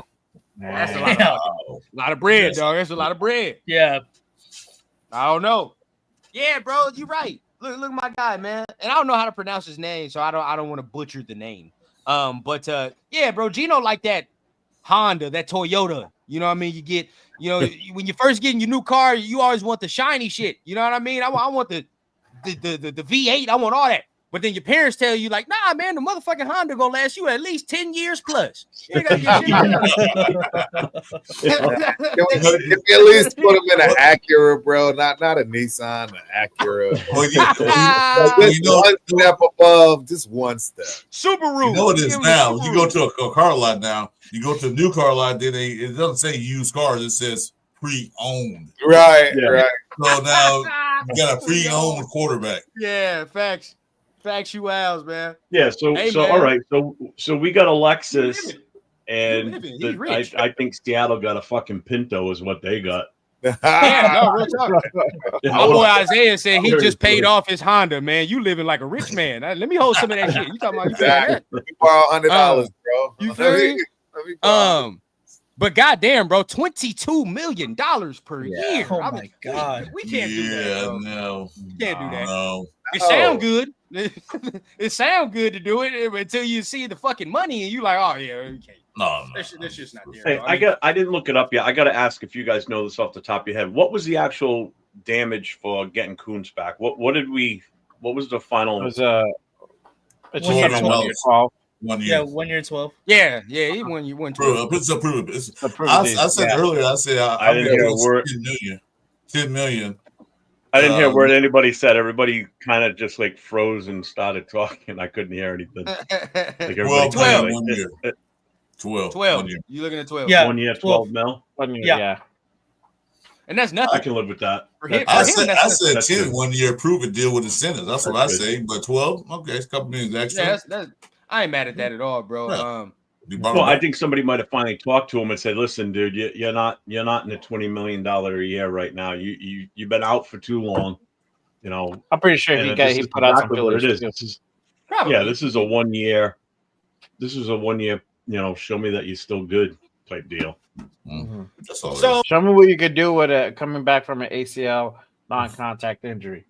Yeah, Quick question. exactly. Were the Raiders heavily linked to Byron Murphy, or is that just like fans wanting that?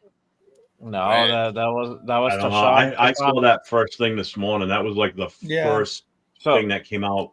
That so I they put were out a video. talking to him. Yeah, I put out a video this morning. Tashawn Reed at the Athletic is the one that was putting that out of Byron Murphy coming over to the Raiders, of us pursuing him. So that is probably the price tag was too much, and they're like, "Fuck that." Yeah. Fuck You yeah. know? That was 22 mil a year. Bruh, you feel me? Like the shit sound good. All these names, like, oh man, I want this guy, I want this guy. These motherfuckers, again, they're going up to NFL teams with a ski mask and a 4.5 and saying, put it in the bag. At this fucking point, right? I don't hear no way. bullshit. Just fucking Yeah. put the money in Put there. the shit in the bag, bro. Like that's all they're saying right now because they're robbing these teams, bro. I tell you, bro, they're following Kirk Cousins' thing, man. I'm gonna go to each team and get paid. I ain't gonna play that well. I'm gonna get paid because We of got my these name. motherfuckers over our barrel, dog. How you pronounce this dude's name? The David Mugilet, whatever it is, Mugiletter, or whatever the case is. That the agent that he be negotiating everybody's fucking deals, bro. I think this man part of the mob or something. Ain't no fucking Dude, way. he's making serious money today. Just think of the Bro, percentage. Oh, this hell man, yeah. I think it's like 4 players today. That's his today. I'm Yeah. like, God damn, he At got to be part of the 10% mob. or 15%. Oh, Well, my swinging God. up. Oh, Yeah. this man that lived good. He's living good today on one day. This motherfucker No, probably he- just he waits made for free agency. He made like that Christmas. good fuck you money is what Oh, he yeah, made this- today. Oh, this is- what? Hell He yeah. don't probably work 364 days until today. This motherfucker's like, all right, bro, here we go. Yeah, Today's the day to get my bread, bro. Yeah, he's probably let's go to the GM say, yeah, you're gonna pay this guy like 15 million, right? Right? That's what you're gonna pay 15 million. Yeah, that's what you're gonna do. I'm telling you, though, where are the Patriots? I mean, I know the Patriots had a lot of cap space, but these motherfuckers are spending that. today. Bro, They- they spent already over 100. They only had 109, I believe. they Damn. They spent 100 already? I yeah. talked to Spence earlier. They Still- spent 100 and a half. with Spillane, didn't they get Milton? They got the guy from Philly. They got the D lineman. They got him. Yep. Who else did they sign? They signed They the got corner. four I believe. Collins. No, Matt they signed Collins? them. Carlton No, Oh, Davis. that wasn't even with Matt. Carlton Collins. Davis. Davis was the big one. Jesus Yeah. Christ. They went and got a whole half of a size ball. Yeah, Yeah, no, real talk. Hey, They salute did to them. I mean, that's how exactly. You They knew what they wanted. Let's put it that way. There was no. Yeah, hold- And I said this too. I said, everybody thinks the Patriots are going to be trash again. I'm telling you, they were not. They were just a couple of pieces away from being relevant in that AFC East. And I'll tell you what, they made the moves so far in free agency that's pushing them towards possibly competing with, because Buffalo's the only one of any concern in that division. Yeah, Yeah, Miami and the Jets are cooked. They're cooked. Yeah, they're Yeah. both crap. Correct. Especially the Jets. The Jets are going to be no different than what they were with Rodgers. And I mean, it's interesting. It's more interesting with Fields, if that's what you want to say, but because him and Garrett Wilson got some type of connection. So it's not like he's going in there and not knowing anybody, but still, Speaking of the Dolphins, they just signed Zach Wilson. I knew Did that. they? Was, Oh, Yeah. really? Yeah, we saw that. Mhm. how much? That's what I want. It was like for 6. It was for What's 6. up, 805? 6 My mil. God. I think think about for 6 like something, limited, yeah. something like that. They're gonna have him. Cool Cat said Pat's putting lobster in the chowder this offseason. Oh, you got Oh yeah, they getting fancy. They getting New fancy. England clam chowder. They are Yeah. Is getting it red or fancy. white? Red or white? I think it's red. New England's white. Wayne is white. Don't feel Manhattan, New York is red. I hate the Ah. red chowder. like- Yeah, I hate that red one. I like the good old New England white chowder. White. Like I ain't gonna lie, Jeff. I want to see that part of the country, but it scares me to go out there, bro. I ain't gonna cap to you. Scares Why me. you scared? Bugging, man. Hey, man. Turf know why he moved to Texas.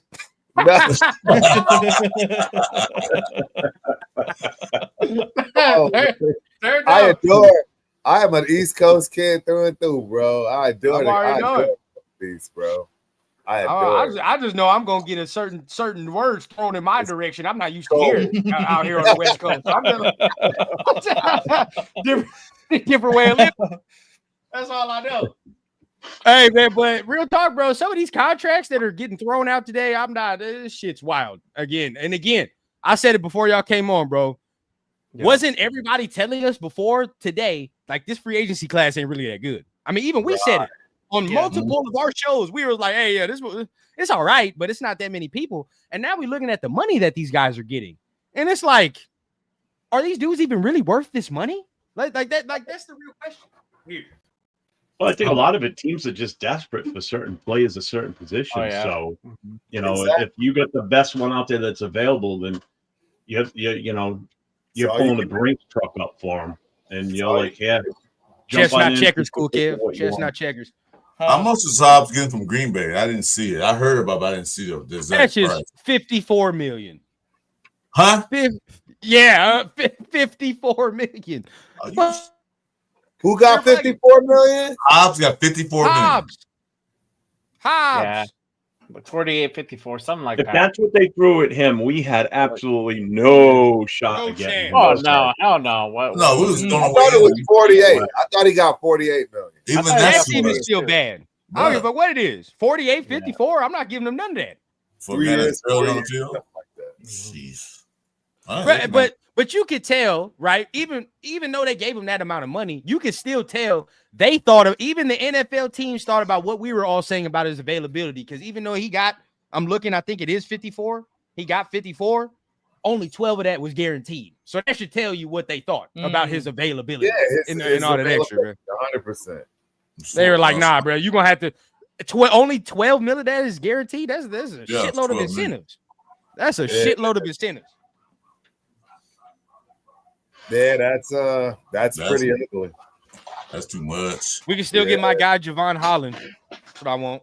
But he's still up. He's still out there. Shaq Griffin. We can still bring Amari Cooper in. Yeah. Or Diggs. Who want Amari, Oh, man? no. Everybody want I heard Keenan Allen might come. Supposedly. That's the The word. Raiders? He's definitely Come with a first aid pick. He's definitely Yeah, boo. I want that. I'm done with all the old shit. That's the bird on the street, man. I'm just don't shoot the messenger. Hey, Jay, let me ask you a question. How is he going to get to Allegiant Stadium? An ambulance or what? I don't know. Apparently, he's a Raiders fan. I don't know. This kid wants to fucking come ball out of here. Hey, man, at this point, man, that picture don't mean shit to me no more when he with that goddamn In-N-Out cup. That shit looked like that shit was taken on the flip phone. I was shit no more. That's old. on a flip phone. That's old.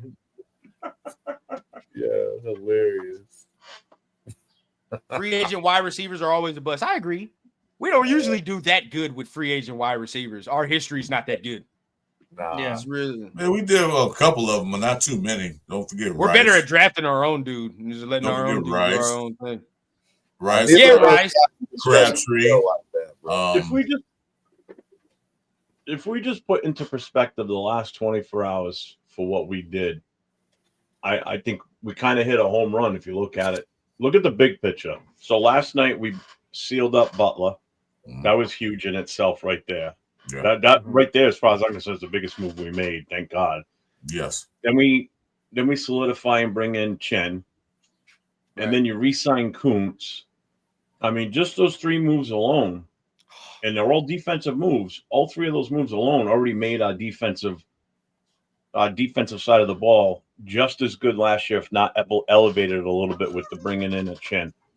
So already, in my opinion, I think it's already been successful for us in free agent because we retained 2 guys that we were hoping to, and you brought in a guy that I think is better than the other 2 that we let go or we didn't bring back.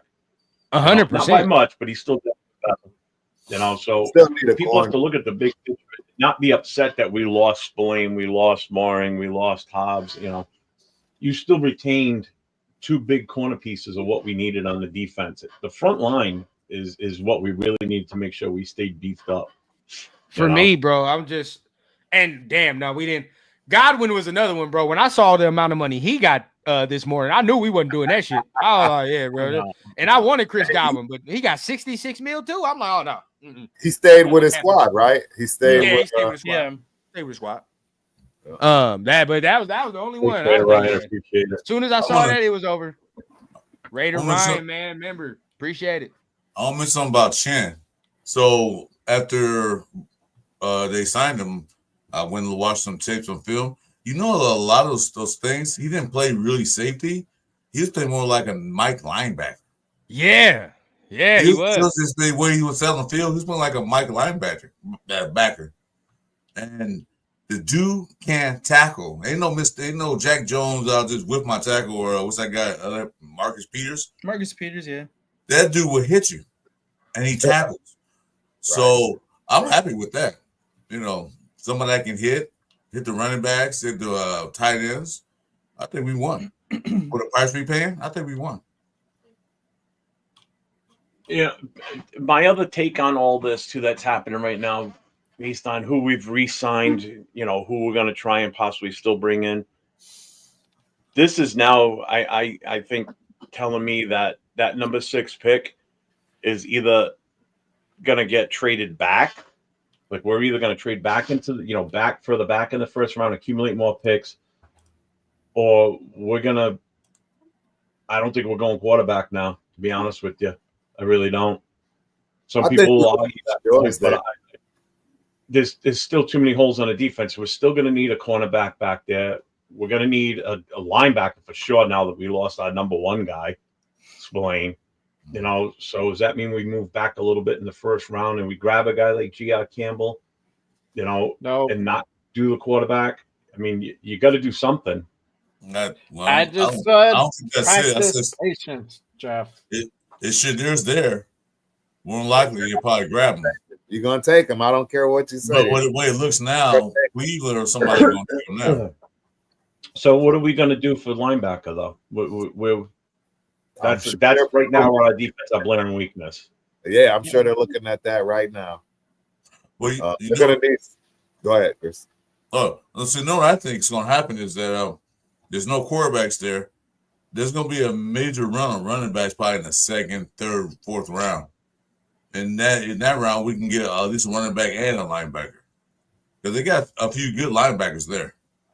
Because like I mentioned, I'm a USC fan like this young guy down here at the bottom. I watched Pete Carroll for years. He likes side-to-side linebackers. Right. He likes the ones that go from sideline to sideline. Right. Spillane don't do that. He's a downhill linebacker. Correct. So they're going to find a line with speed. I wish we would have got Greenlaw, but they paid him a lot of money for that, so that's fine. But they're going to find a linebacker that goes sideline to sideline that can cover. So that's why I probably Spillane walk. Yeah, they'll find a veteran that won't have to play every down and get somebody in the draft for sure. Yeah. Oh yeah, for sure. We still got Bernie and Gainer. And you don't have to move down.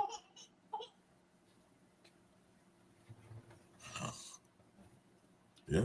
I just think if we still take quarterback, I don't care who it is at 6. I think we're hurting the team.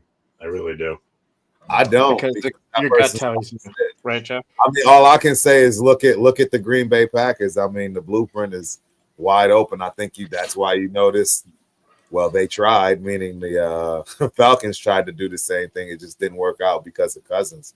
But I mean, it goes back from Aaron Rodgers to Love. I mean, that's over what, 2 decades of them never having to worry about quarterbacks. I mean, Love sat for 5 years. I think Rodgers sat for 3 or 4 years. So, I mean, if you don't want to ruin a quarterback and you really want them to truly get comfortable in your system, it's the right thing to do. I mean, and we all know Geno is not playing till 40 as a Raider. Let's be honest. Yeah. Somebody's coming. So why not let that guy sit for 2-3 years? It's actually thinking long term instead of this short term. We need to win now, in my humble opinion. That's really what I think. And Tom has said it a million times. I mean, I don't think Tom's lying when he tells you that he hates the fact that they throw quarterbacks in and they're not ready. Yeah. So I think the difference with the Green Bay situation is that the position that Aaron Rodgers, they chose Aaron Rodgers, and the position they chose Jordan Love was deeper in the first, not at 6. I think at 6 is just a super valuable pick. That's why I would trade back as well to accumulate more picks, as well as you can still possibly get a later quarterback, because 6 is super high to have your guy still sit, no matter who it is, if it's Ward or Cam. that's a very valid point. What pick was JJ McCarthy? Was he at 8 or something like that? 11. I believe they traded up to. Oh, wait, no, they came from 11. They traded up. Yeah. They traded up to get him. I know they traded up to 8 for the Falcons to get. Yeah, so he's an 8 pick. So I think it was 11. I'm pretty sure it was 11 they traded up on. I'm just sitting here as you guys are talking. I'm watching Rundown over there with Baby Rundown, and I'm like, dude, that's just awesome. I could just see you playing around with him and everything. And I'm like, dude, that's just fucking awesome. I love it. It's a beautiful thing. Yeah. That's this man. Every time I put him down, he get mad. So I gotta hold him until his mama get here. Cliff probably thought I was smiling at what he was saying. I mean, I was listening to what he was saying, but I was smiling at you, watching you. I was like, dude, this is awesome. This man getting pissed every time I put him down, though. So we gotta roll with the show, man. We roll with it. So let's go ahead. Let's talk the topics then. So I mean, I see people.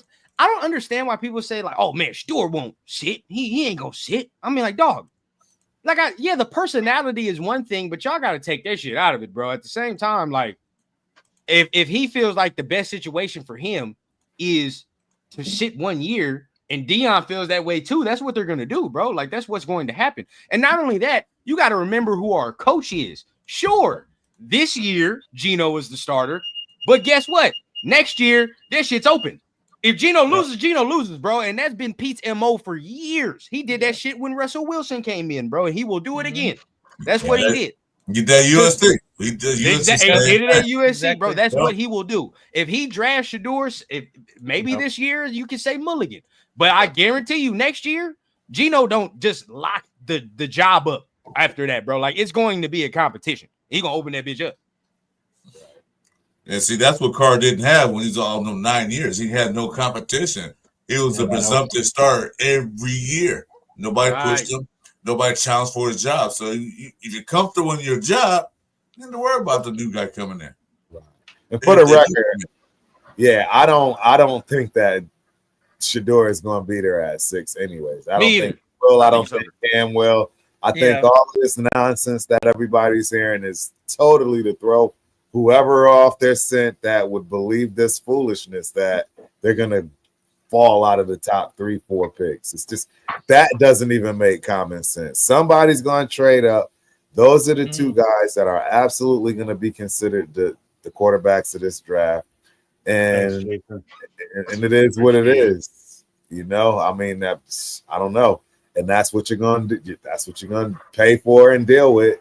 You know, every year the draft, there's got to be a quarterback, and these 2 guys are it. And so what's our biggest need? I mean, so what's the biggest need now? I mean, I would still take Shador 6. I don't give a fuck, but though still there is needs now that free agency is still, is going underway and we're getting some signings. I mean, shit. I mean, linebacker is huge now, but I don't think you can.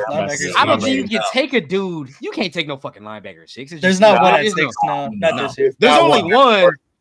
There's only one I might entertain, but he don't really play linebacker like that, and that's like Jalen Walker. Like that motherfucker's like edge. You feel what I'm saying? Like he's not really a linebacker. He's more like rushes the passer. That's guy from Alabama.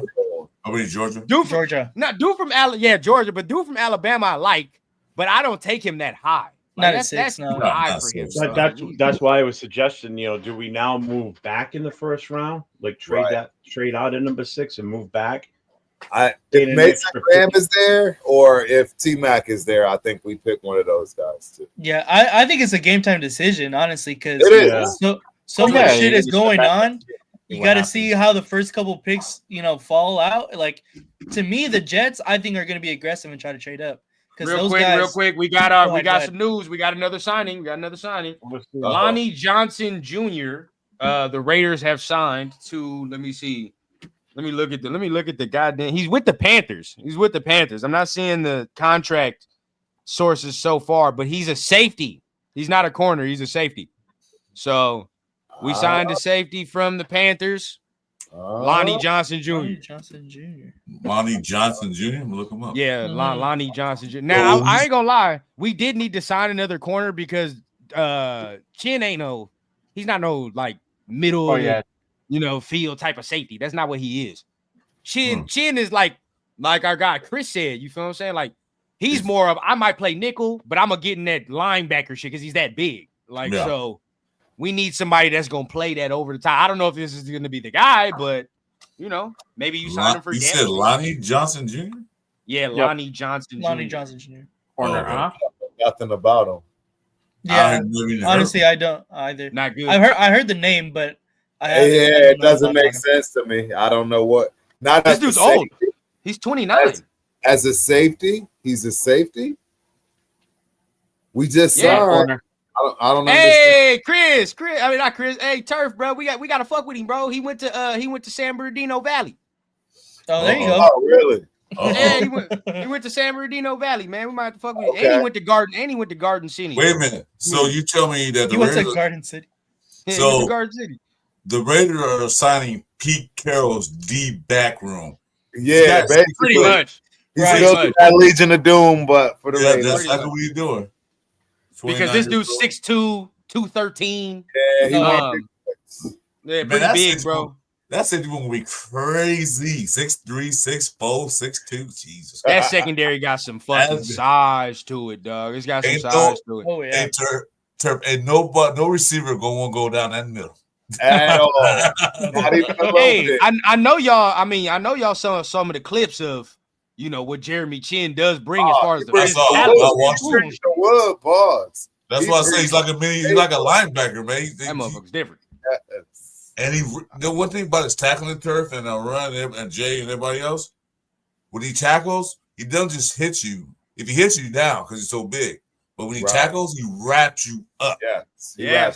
He wraps up. But see, that showed when we looked at even earlier in the show, right? Like before everybody hopped on, we looked at Trayvon's stats, and then we looked at Chin stats. He had damn near 15 to 20 more solo tackles, between him and Merrick, which only shows he's a stronger tackler at the point of attack, right? I mean, if your solo tackles are higher, right, and you're looking at that, bro, that means you ain't getting no fucking help. It's you one-on-one. And I need to see how many times you can bring that. You're not getting shook off the first contact and all that. He was doing his thing last year, bro. He was doing his thing. Yep.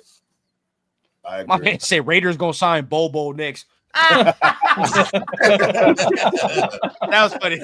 That was funny. Desert Raider been pissed all day, but you got it down. That was funny. That was hilarious. Yeah, I don't know him, but I wouldn't know. Yeah, the Panthers. Nobody. There's no reason to watch them. Yeah, ESPN does say cornerback, but then another place says that makes me feel better though, to be honest, because that's what one place says a safety. Then I don't know why we got another safety. Now corner, I feel a whole lot. No, it says corner. I got corner on. Yeah, I feel a whole lot better. He's 29 though. I think Carolina has a plain safety, but it says corner here. Yeah, I think that's what it is. This is cornerback, but he's not young. Shit, How he's big old, is though. he? 6'2"? What's the weight? 6'2". They didn't show the weight. 213. Oh, he's over 200. 200. He's Yeah. over 200. Oh yeah, I like him. I like him already. Like Chris been saying all day, bro. Pete Carroll gonna find him some size when it comes to this shit right here. Yeah. I told you what he gonna do. Pete Carroll gonna find him some size. He did the same thing in Seattle. Did the same thing in USC. Okay. He made sure you got them big boys out there. So can we say this then? If we're saying this about the corners, right? Because Pete's gonna do that. So can we say the same thing about linebackers? Because with Pete always been had some like solid linebackers too. Oh, 100%, way more yeah. than solid, above average, like well Exactly. above. Even when Bobby left, he still had some dudes that came in right after and took the place, bro. I mean, he's always had some linebackers now. So can we be that worried about what he's I'm doing? not worried at all. I'm not worried. He's looking for those quick linebackers. You know, those quick side to side linebackers. That's what he's gonna look for. There's that one guy that plays that he didn't get that much time. Mwaga. Am I saying that right? Mwaga, Yeah. He's one of those type of guys Euro likes. Those side to side, like put his nose in everybody's business. That's what he wants. Good tacklers. That's what I get from Pete Carroll. Fucking linebackers are good All tacklers. day. Great defense. Great defense. You're not gonna beat Pete Carroll on some wild offense. No. I bet you Patrick Graham probably like, yeah, he's probably salivating right now. So, I can do a lot with this.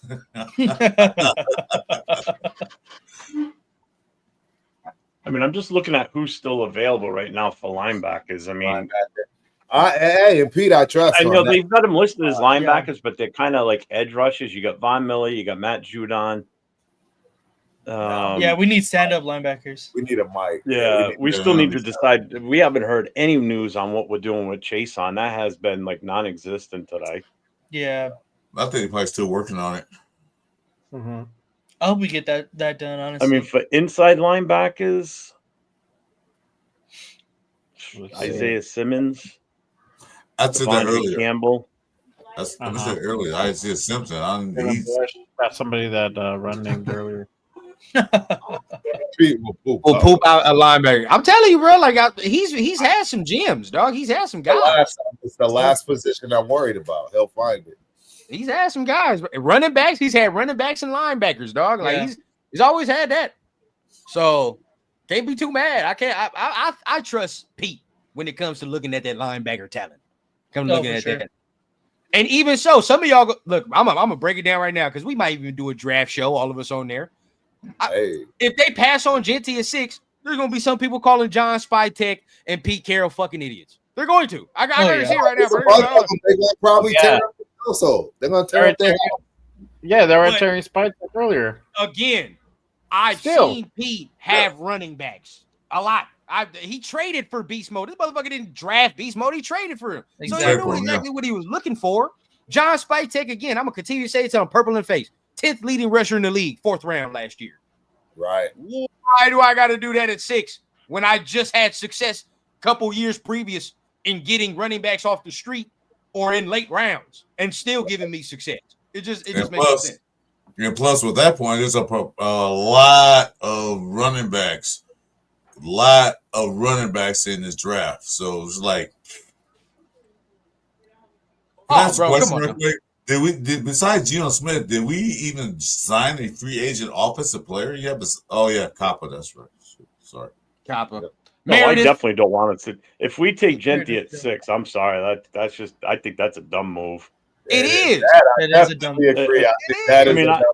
I mean, he might be the best running back in the draft, but man, you could nail 2 running backs further on in the draft, and still be just as good, if probably not better. And again, hey Turf, bro, I've been saying this, and y'all can agree or disagree with me, but I'm glad Turf is on here. You don't just fix a bad running game by saying I'm going to plug in a running back and saying the shit's fixed. That's not how the shit works. Yeah. That's not how the shit works. You have to fortify the offensive line, the structure. Now, we got the play caller, I believe, that's going to run the ball successfully. That was one piece. That's cool. Now, we still got questions on the interior. We got to fucking get that right. Some of y'all don't even like DJ Glaze and want to replace him year 2. And y'all want to take. I've never heard that one. We need guard. I haven't heard that one. That's for sure. Whoever it is fucking crazy.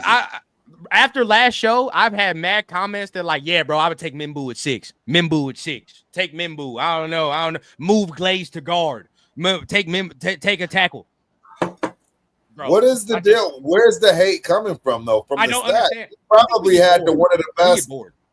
Yeah, he had one of the best rookie tackle seasons of all rookies. Like you said, he's a rookie too. That's the thing. He's a rookie. It's his first year in the NFL. Usually tackles don't develop for like the second, third year. They start getting better. He jumped out and did it. And see, this is where I don't get angry at this, but it's like, look, y'all say that, but if he becomes Saquon 2.0, y'all be biting y'all tongue. Hey, guess what? When Saquon won his Super Bowl, was he with the team that drafted him? You let me know. Yeah, exactly.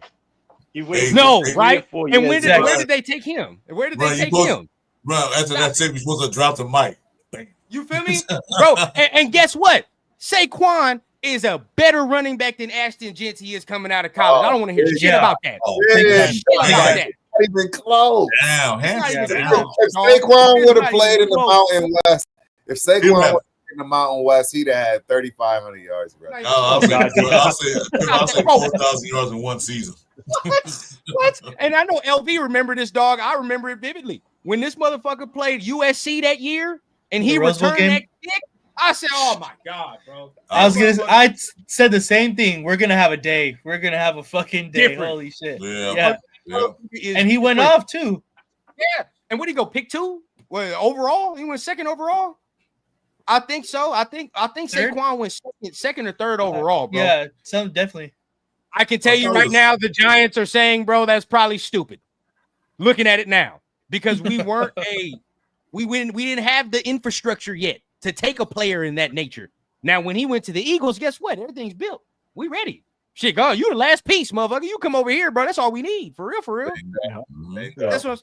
And then everybody be like, well, bro. I mean, come on, bro. I mean, he was the last piece of the puzzle for them, dog. Like, and if Genty goes to a team, let's say he goes to, let's just throw a bullshit team out there. Let's say he goes to the Bears, right? Fuck it, he goes to the Bears, or he goes to a playoff contending team, like the motherfucking say he goes to the Commanders or some stupid shit like that. You're gonna sit there. I hope he's like Saquon Barkley. He better be.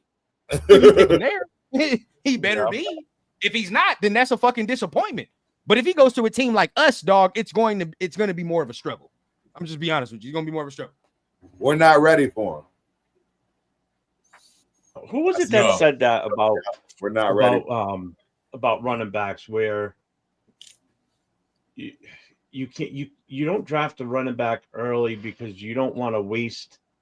You don't want a good running back until your team is ready for him. Basically, is what I forget who it was and how 100%. It was worded. Nate, you help me out. I heard that. Jeremiah. I think it was Daniel Jeremiah. He might have said that because right. I seen him say that's what it was. It was Jeremiah saying it. Somebody in one of our shows reiterated that. And when I sit back and listen to what he actually means, it makes total sense because you're going to waste the running back's early parts of his career when your offense is not ready for him. So you plug and play, inferior running backs until you're ready to go out and get that bona fide number 1 type running back, because that's like the last piece of the puzzle you need. It really is, bro. On offense, that's it. That's it. Yeah, to get a guy like Genty right now, you're gonna waste his out. And the Giants did exactly what Daniel Jeremiah was saying. The Giants drafted him before they were ready for him. And he sat there basically. Yeah, he had great seasons there and everything, but he was in a purgatory hell until he went to the Eagles. I mean, he was a different player this season. You could see it. Right. And guess what? Did we not just? Why are we not going to learn from our mistakes? Did we not just fucking make the same mistake last year? Same thing with Josh Jacobs. Yep. We weren't ready to take Josh Jacobs at that time, dog. John Gruden took him, but we weren't ready to take a motherfucker in the first round. We weren't ready for that. And then 3-4 years passed. Nothing happened with it. And also, if you didn't mention the fact that when he played the Giants, he was hurt a lot. He got hurt a lot of times. He was off in a lot of games. Yeah. He got to Philadelphia. He was on the field every 17 games and playoffs and Super Bowl. He wasn't hurt that much. He was basically beating himself up for what? To make the playoffs one time out of his entire career with New York. Yeah. He goes to Philly one season and they win the fucking Super Bowl. And Super Bowl. Best he felt. Like his body was probably great as hell after this. And I'm gonna bring this up. And Turf, I'm glad you here, bro. Because Turf is like my running back brother, low key, bro. Like when we be talking about certain things, I be getting mad. Like, bro, I'm so glad you said that, Brenda, because I was literally, I swear to God, me and Rundown got a wild action. I was literally about to interrupt and say, we got to address Steve DeLuna because it's not, it's apples and oranges. Marshall Faulk was under 200 pounds and a complete different type of running back than Janty. Janty is a full-size 210 solid every down you expect right out of college. I sat and watched Marshall Faulk with my own two eyes. I saw it. I saw him. I'm letting you know he was just different in general across the board. So they're not even in the same field. I mean, I know everybody is so amped up on Janty, but I can assure you, my guy, that Janty can't hold Marshall Faulk's job straight. Bro, I mean, I had somebody on Twitter. I will bring it up. I had somebody on Twitter tell me nobody knew that Barry Sanders was going to do what he did out of college. Oh, my God. Are you kidding me? When having the discussion about Janty, I'm like, about that. And they're like, nah, he's like Barry Sanders, and nobody knew what he was going to do outside of college. I'm like, are you fucking serious? Are you serious? Yeah, That's a crazy. Barry Sanders. No, that means they definitely don't know football. Oklahoma State. He did in Detroit just exactly what he did when he was in Oklahoma State. Exactly. There wasn't a change to his game. He was the same guy that he was in college when he hit the pros, and he was. Guess who he played? Guess who he played behind? He played behind somebody at Oklahoma State before he became a star. Exactly. So it wasn't like he got to the freshman and then started running crazy. He had to wait 2-3 years. Yep, behind Thurman Thomas, right? Thurman Thomas. That shit, bro. Like that is what irritates me about the running back conversation. Like we see a great running back, but then people get mad when we say like there are tiers. Like there are tiers. We've all seen. We've all had a lifetime of running backs I've fucking seen, bro, that I've named plenty of times. I just don't feel like that's the point we're at right now, bro. Like it just don't make no sense. Bro, we gotta get a Turf and Rundown show, bro. That was too eerie. How I'm telling you, I was about to interrupt for you to put that up there, and you put it up. Yes, bro. It just kills me when people. It was itching at me. I was like, oh, I gotta say something about this before we go. And this is not diminishing the talent, bro. But at the same time, it's like, shit, we've seen it, motherfucker. Like I don't give a fuck what nobody tells me, bro. Like LV, a USC fan. Right. Is what you saw from Janty comparable to Reggie Bush? Is it no way? No, I'm a Absolutely USC fan no too, way. bro. I'm a long time USC fan. Is it comparable? Is it comparable? None. USC always is called running back U at USC for years. For years called running back U. They develop all these running backs. There's no way. He's not no Reggie Bush. I can vouch for that. I can say one more thing. Nothing, not to knock the Mountain West.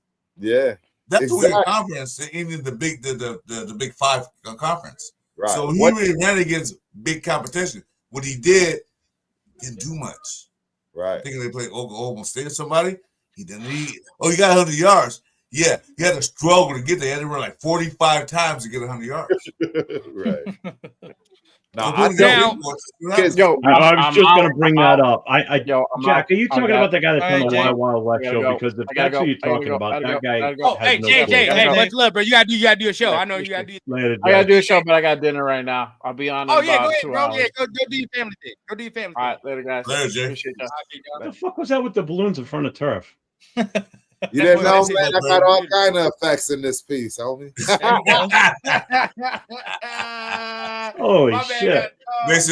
They see on here like. Jack, I know you're not saying this, bro. But I know you're not saying this, Jack. I don't know if Jack is saying this, bro. But this is blasphemy, in my opinion. This is blasphemy. It's blasphemy. I don't see this at all. Not even remotely close, bro. They're naming dudes that, and this how you just know, man, and understand. People really don't have a clue of the running backs of yesterday. They just don't understand. It's so black and white to me. I mean, y'all have no clue. Y'all naming literally the creme de la creme that's ever touched the football field, bro. Yeah, see, we Danny watched and Tomlin. me, Come on, bro. me and Jeff. I know me and That is Jeff for sure. I know me and crazy Jeff for stuff. sure. Me and Jeff sure. You also Turf. We watched running backs when running backs was a thing. Yeah. Hey, that's all it's Yeah. about. Running backs. It wasn't about them passing. It wasn't about that. It was about the running backs. I've seen all of them. You can't compare him to the guys you listen. No way possible. I know exactly who Jack's talking about, and I've heard that guy's takes on other stuff before. And this is definitely way off base. I mean, this guy doesn't, and this is a supposed bona fide 100% Chiefs fan, just like we're all Raider fans. Right. This guy doesn't know shit. I'm sorry. Many times, and this guy has horrible takes on the again, bro. Like this, we all understand how talented Genty is. Is he a good player? Yes. But what we are just saying is, at the point that we are at as a team, we're not at that point. Right? To take advantage of the skill set.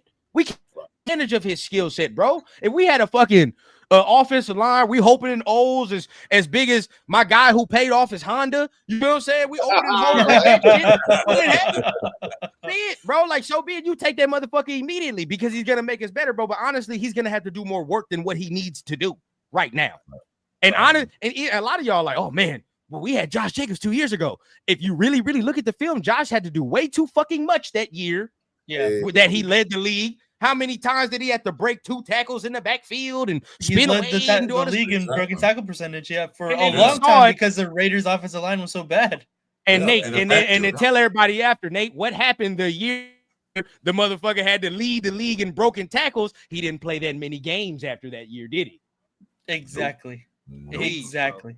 It's all about the fit right now. If I get a motherfucker in the 3rd round, that's not that much of investment. All right, you say what it is. If he's good, so be it, bro. So be it. He's good. But guess what? If he's bid or he's whatever, it is so, bro. 1,000 yards is only 65 yards a game in today's NFL. Let that sink in. So you know what? Someone commented on Reggie Bush crazy in college. Okay, you can say Reggie Bush, but like I said, being that young cat over there, the UFC fans, I watched the UFC longer than he has.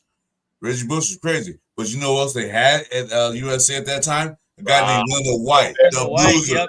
Leonard White would go in there and beat up the linebacker because he was a big bruiser. Would beat the linebackers up, could beat the safeties up. So when he come out, Rich Bush going there, and everybody said, and Rich Rice, got murdered. He had a bruiser and a speedster. Yeah. No, Lindell White is all right, bro. Lindell White, shoot, he got drafted pretty high from what I recall. Yeah, he did. 3rd round, but he was. He just died a little bit earlier than most. He led talk about in touchdowns.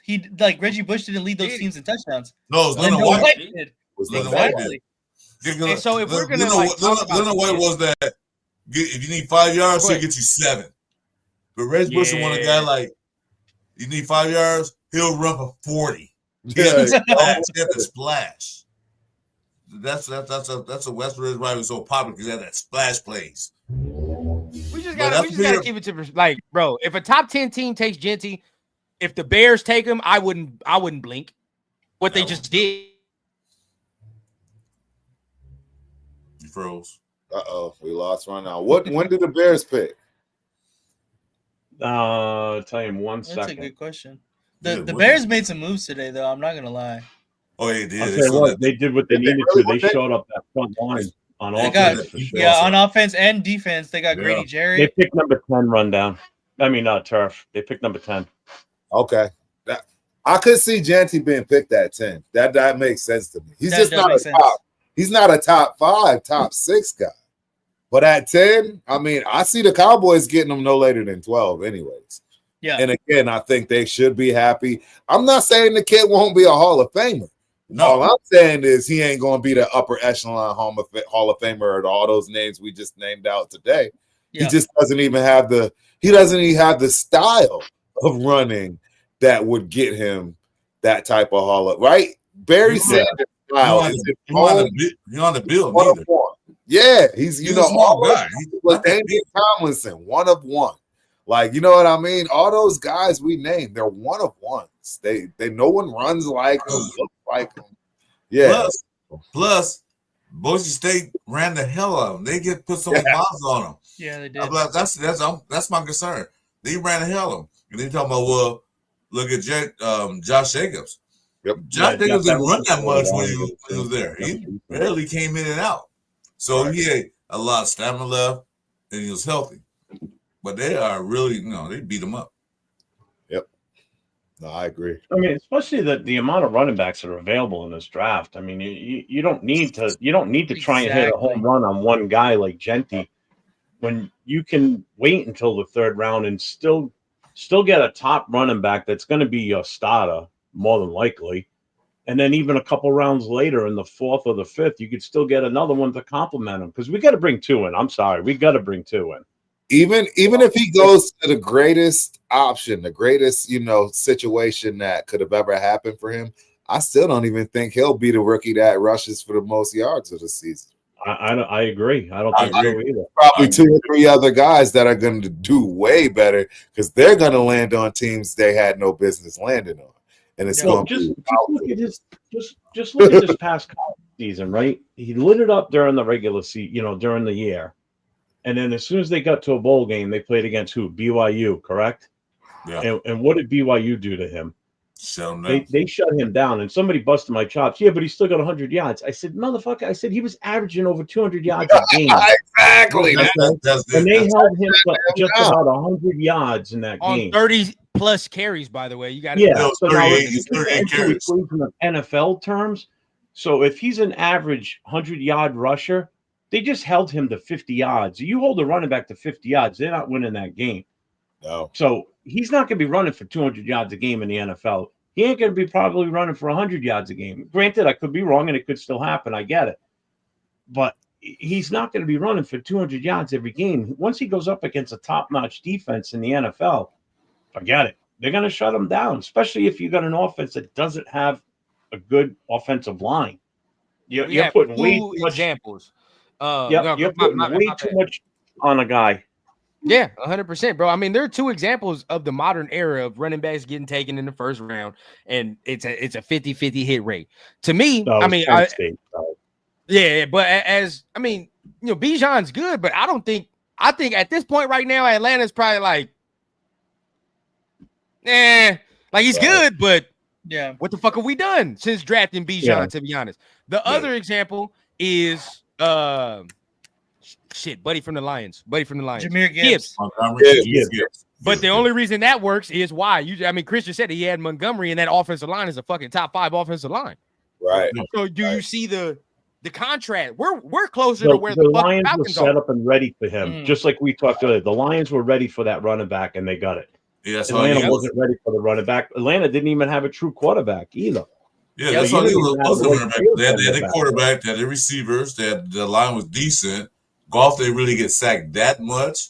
They didn't run back to offset that passing attack. They got it.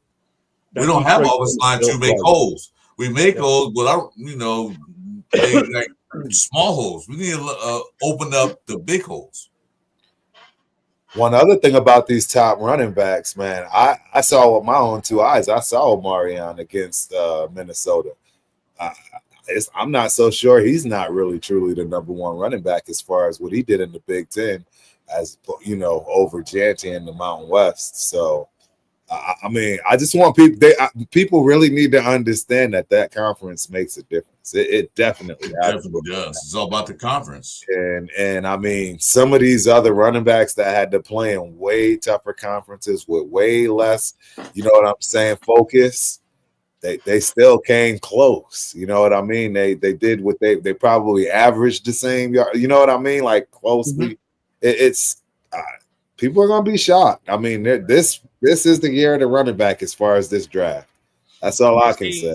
Ruben, you gotta pay attention, big dog. We have sat here and said we not diminishing the talent, but if the conversations we're having, this is a fraction of what John Spytek and Tom Brady are having about every single prospect in the draft. What's the value? Should we take him here? I don't fucking know. This is a fraction. So they're going to have Yeah. this conversation. Now, if they come to the conclusion that Genty is the guy, we're all going to bite our tongues and so be it. But from the outside, it's not like we're just some YouTube motherfuckers up here saying it. Like there are some credible football people up here that tell you the same thing. You look at the NFL combine and they'll literally scream that to you in the face in the combine. Daniel Jeremiah will tell you, and all of you will sit there and say, he don't know what the fuck he's talking about. Crazy. It's craziness. Yeah, 'cause Multiple NFL people have said this. I saw a clickbait thing that Pete Carroll is salivating over Gentry. Is he? That's not Pete Carroll's style.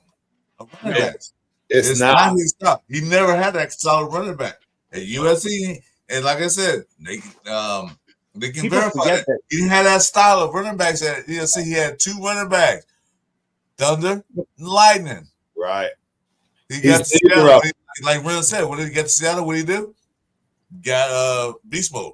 Thunder, and he had the other running back. I forgot his name. The other guy. But the thing about even that, you're so right, Chris. The thing even about that is beast mode ain't really just Thunder. He's Thunder and Lightning with the can bounce. Yeah, but also don't That's forget what he likes. He likes the shiftiness. He likes the ability to juke.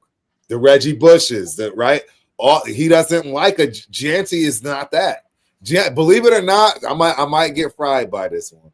But Janty reminds me more of like a Zeus style running back where he's got to kind of have that, you know what I'm saying, that lane and running downhill and hit hole. He's not somebody that makes plays like that. I've watched the kid. He breaks tackles, but he's not somebody that he's not shifty, in other words. Not shifty. Yeah. He's not making somebody miss in the 3-yard radius. No, he's not. He's not. He's gonna break the tackle. He's gonna break the tackle. Yeah, you're gonna definitely need the gang tackle, and that's gonna be what defenses do to combat his ability. They're going to gang tackle. Yeah. They'll get up for that game, and everybody will run to the ball that game just so they can stop the rookie from getting anything. I can assure you. Well, he's building. He's small and he's stocky, so he's like that's the problem. He's what 5'8", 5'9". 5'9". You got to remember too. I know people are saying that's a Pete Carroll type of move. You got to remember. All right, so Marshawn Lynch was Pete Carroll's guy. He didn't draft him. He came from Buffalo, so it's not like Pete Carroll pulled him out of the draft and said, "You're my guy."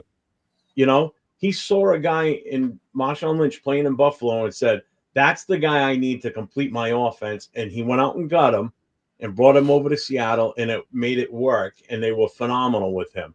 That's the difference. You're not talking about, you know, you got to look at, is Genty the answer coming out of college for this year for somebody? Yeah, he might be, but not for us. Exactly. Not until we make sure that our offensive line is set. You know, I still wouldn't trust him as our starting running back just for the what Turf just stated. You know, you need someone that's shifty. You need someone that can move. We just went through that with Zeus, where he just runs straight ahead because his ankles don't work like hinges and he can't fucking change direction. And I watched Marshawn Lynch when he was at Cal and he played against USC. He torched the shit out of us. Oh, I hated Marshawn Lynch. Like, and I said to my buddy, my uncle at that time when he was alive, I said, that just is going to be all pro one day.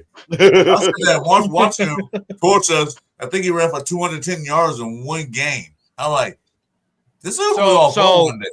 Let me ask, since we're talking about the shiftiness, right? Right. Wait,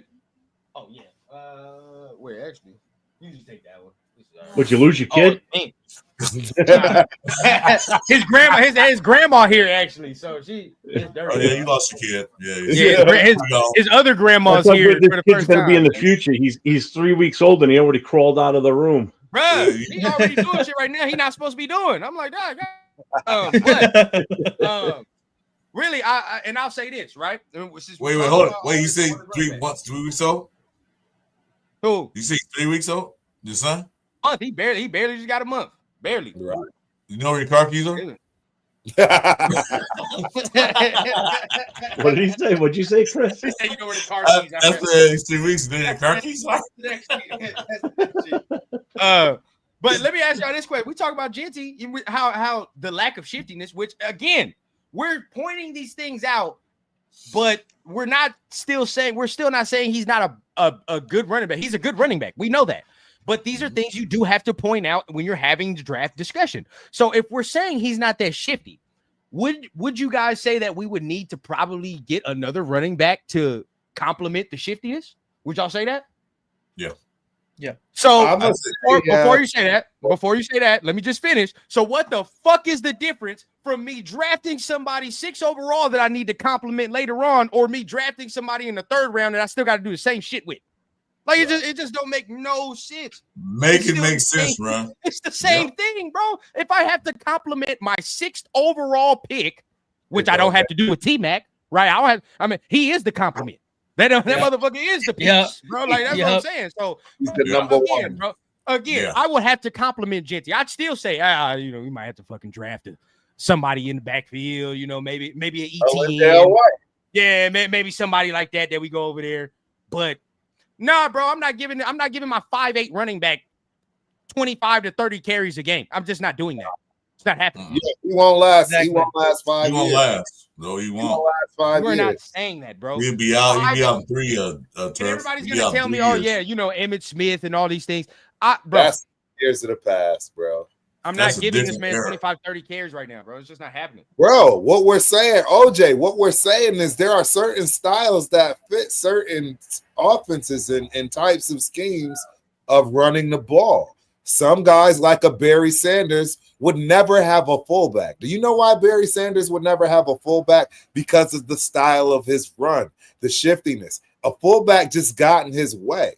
That's the purpose.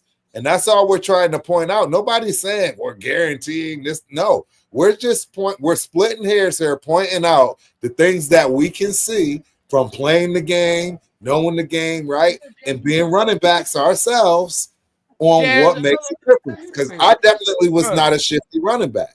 I was more of a downhill Zeus, hit the hole, one move. Right. You might get a nice little spin move out of me here and there, but that was it. I didn't have shakes. You know what I mean? The chat's heated up. You guys, holy shit! Did you see all these chats? They're going in off. here? Bro, Charlie Garner, 5'10". Look, check this out, bro. I'm gonna read you a list of the current 5'8" running backs, and you Bro, tell before me. you do that, you can't compare Go ahead. those running backs from back then to now because that was a different era. That era was a running back era. I agree. No pass first. It was run. Thank you. It was no pass. It wasn't a passing league. It was a running league. The running backs they just got paid. All of them. Everybody recruited, drafted running backs before quarterbacks. Okay, so you can't compare those slides back then. Chris is spitting. Now tell us this, right? What's the hit rate? These are all 5'9", 5'8" running backs in the league right now. Okay, so tell me the hit rate. Amir Abdullah, he's all right, right? Michael Burton, Derrick Henry. Derrick Henry's not 5'8", so we keep it pushing from there. Alvin Kamara is a good running back. That's good, but he's not 5'8" either. Austin Eckler, that's more along the speed. Austin Eckler is more along the size, right? Okay, we continue. Aaron Jones is more along the size, right? That's okay. Christian McCaffrey, that's more along the size. Yeah. What's the thing between all three of these motherfuckers? One, they don't be on the field long, do they? They be hurt like a motherfucker, don't they? Most of them, Christian McCaffrey and Aaron Jones don't be on the field too long. I'll tell you that right now. Eckler either.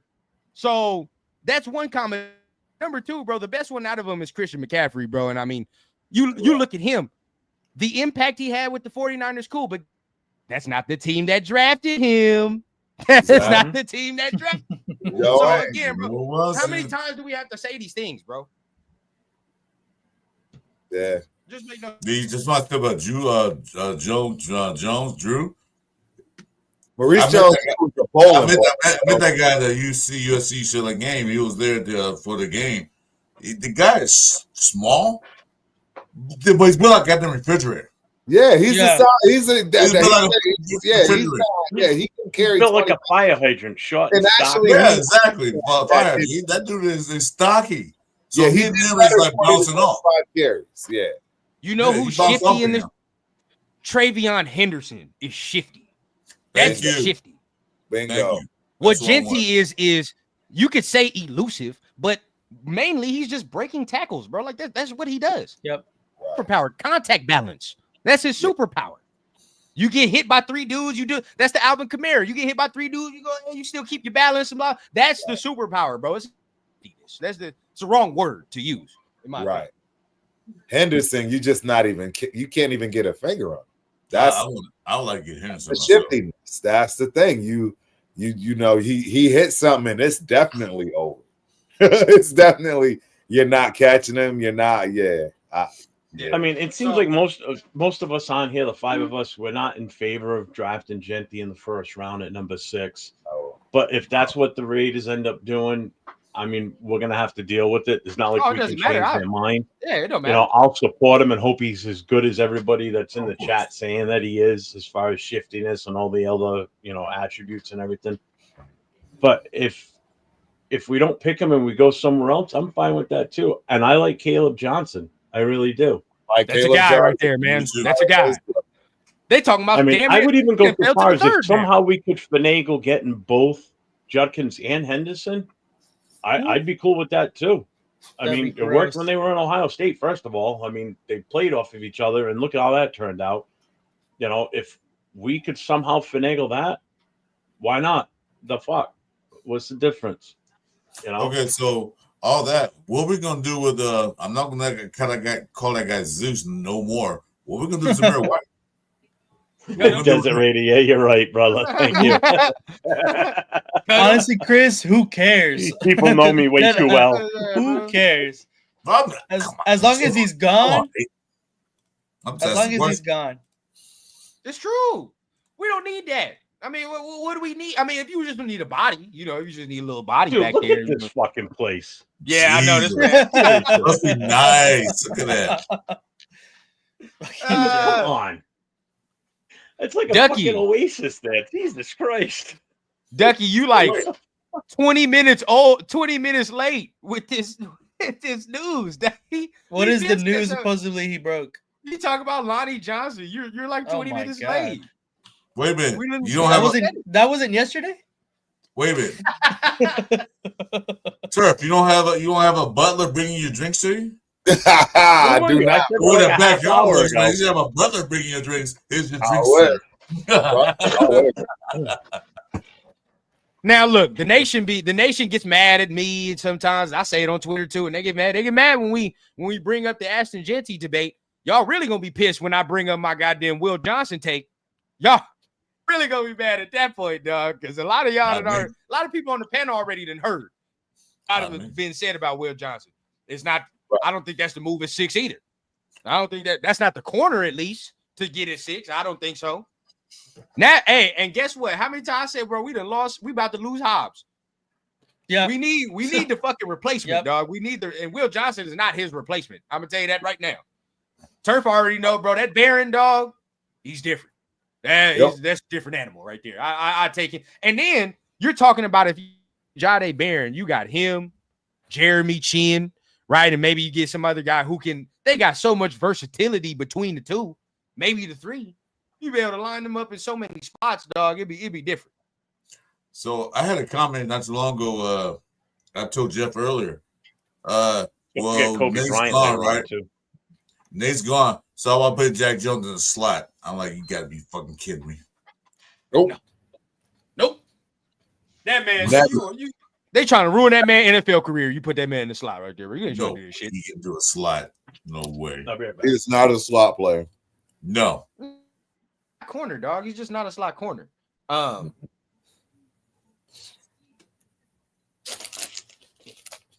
Then I must be watching some other shit. I'm sorry, dog. I've seen Shifty. I know what Shifty looks like. Shifty, bro. He is a slasher. He's not a shifty dude. Yeah, I see what Shifty look like. You feel what I'm saying? He does not make you miss. Like he's side to side guy. Yeah. If you're happy about look here, bro. We're having a discussion because when you have a player like maybe Mason Graham that might be available, you do that 10 out of 10. You do that 10 out of 10. Maybe Travis Hunter falls, right? If Travis Hunter falls, I don't want to hear none of your fucking mouths about Ashton. We already did Travis Hunter. I don't want to hear that shit. Fuck it. That ain't happening. Now, if you want to get mad at shit and you want to do that, fine. so be it. But I just feel like as far as what we need, we definitely need T-Mac. There's no fucking question. Zero questions. I mean, we 100%. definitely need Genty too. I mean, but I feel as far as the X receivers that are in the draft, there is a slight gap between T-Mac There's a big drop off. and then some of the other guys. I would Well, say that. they got a couple guys from Iowa that did pretty well. Jaden Higgins, yeah, but like Higgins and the other guy from there's Iowa, like Noel. 3, maybe 4, and then after Noel that, did pretty there's good nobody. too, so he's decent. But like true I number would Not one, early, not in the first round. Those are like third And round. OJ, we're not fourth saying round. we're not saying that doesn't make him worthy, but what we're saying is that creates a role for a guy like Sincere McCormick to have to get some fucking carries. And why am I drafting a guy 6 overall when Sincere McCormick is still getting carries? Why? We already got him.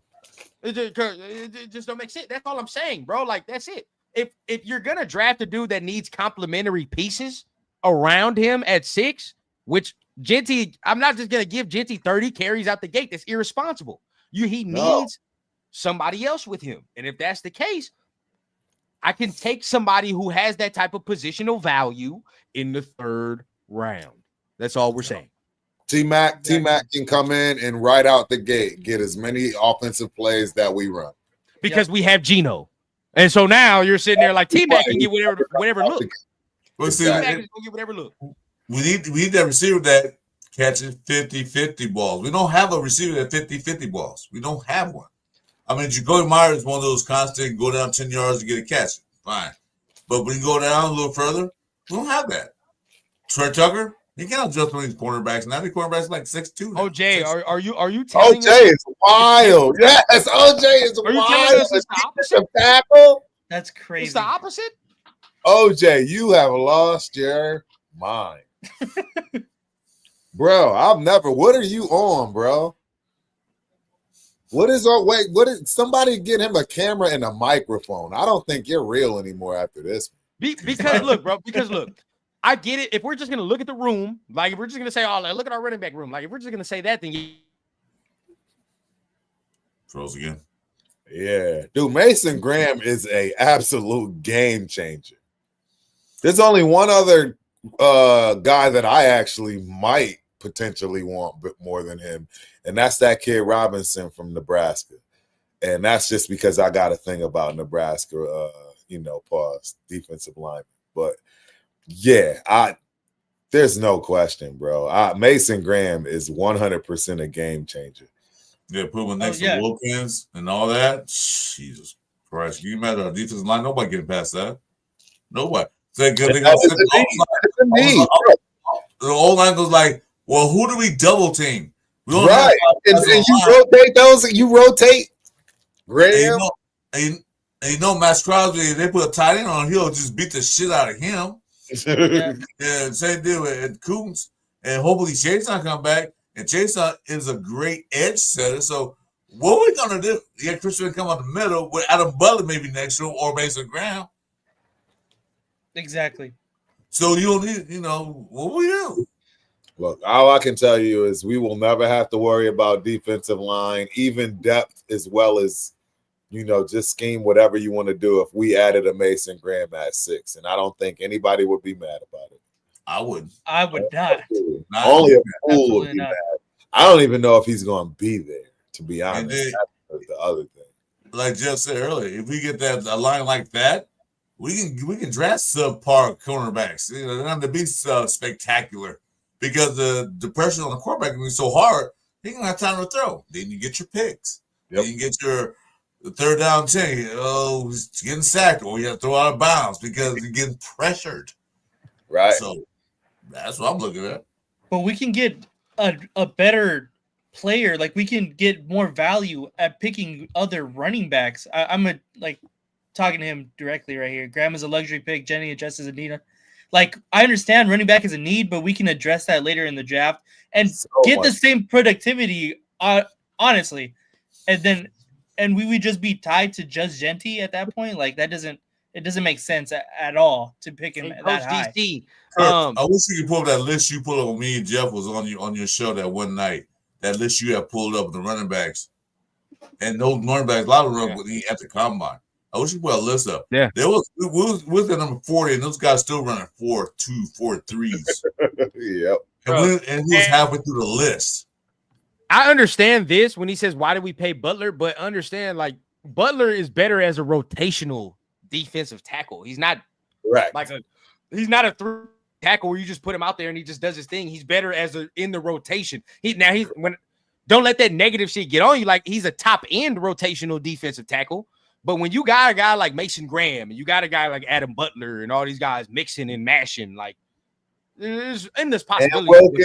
And Wilkins, bro, that means that nobody can get a break, bro. Nobody can get a break. Think about that as an offensive line and a quarterback.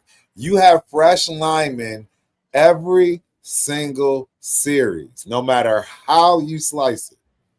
That is, you want to talk about terrifying. That's what adding a Mason Graham type, defensive lineman would do to what we currently have. And I'm all for it. I am all for that. Panda said it best right here at the bottom. Panda said it best. How did the Eagles win the chip? All the defensive linemen, the constant pressure, bro. Everybody had to focus on Jalen Carter, the one we could have. So can we the whole game? He was double teamed every single defensive. Let's just take a step backwards. We showed the Eagles the blueprint, and our defense line half this line was hurt. We showed when we had that last game against Kansas City. We showed how to beat the Kansas City Chiefs. We sacked them 5 times. And so they saw blueprint. Now imagine if our offensive line was healthy with Mason Graham. My God. Chiefs going to be shaking their boots. They're going to say, Swift, sing us a song to inspire us because we're going to win a butt all day, all night. Yeah, Tribe. His hand fighting game is a little bit serious, and he hasn't even gotten to the league yet. So I understand you may think he could get tossed around. I highly doubt it once he figures out how to, really hone that craft that he already currently possesses with his hand fighting. I mean, football knowledge, bro. I mean, I don't think it's going to happen, but if Abdul Carter was there at 6 and Ash still there at 6, are y'all taking Ashley Genty still? Wait, if who's at 6 and Genty is? Abdul. Nah. Oh, yeah. I'm taking Abdul Carter. That's a dumb question right there. And we just signed Koonce. I wouldn't. Y'all think running back's still more of a need at that point? And even then, like, if we're just going straight offensively, I'm still taking T-Mac as the better offense. Not that fits our better needs over Genty right now, offensively. Yeah, because we didn't. As y'all can see, we don't have no receiver, bro. And we were trying to get one. It looks like we were trying to get, because we were in play for Godwin too. We wanted Godwin, but he went back. You know what I'm saying? So we can't get that. We wanted DK, right? Can't get that. If that don't tell you kind of what the fuck, bro, and they're not even going after Najee, if that don't kind of tell you kind of what they're looking to get, you feel what I'm saying? Like, they looking to get a receiver, dog. They need one. I didn't know Darnold was only 6'1". I thought it was bigger than that. Hey, Raider low stuff. Even Graham is 6'3". That's what John Raider said. Arnold Donald was 6'1". I didn't know that. T-Mac is 6'5". He's only 6'5". T-Mac is 6'5". So even if he struggles getting separation, all he's got to do is throw it up. He's probably seeing the second best cover person on somebody's defense, pretty much. Right. Because I mean, shit you got to do with 89, bro. You just can't leave 89 wherever and say I'm not going to cover him, dog. Like, you exactly. You can't even do it with 16 for real. Like, I'm gonna be honest, bro. 16.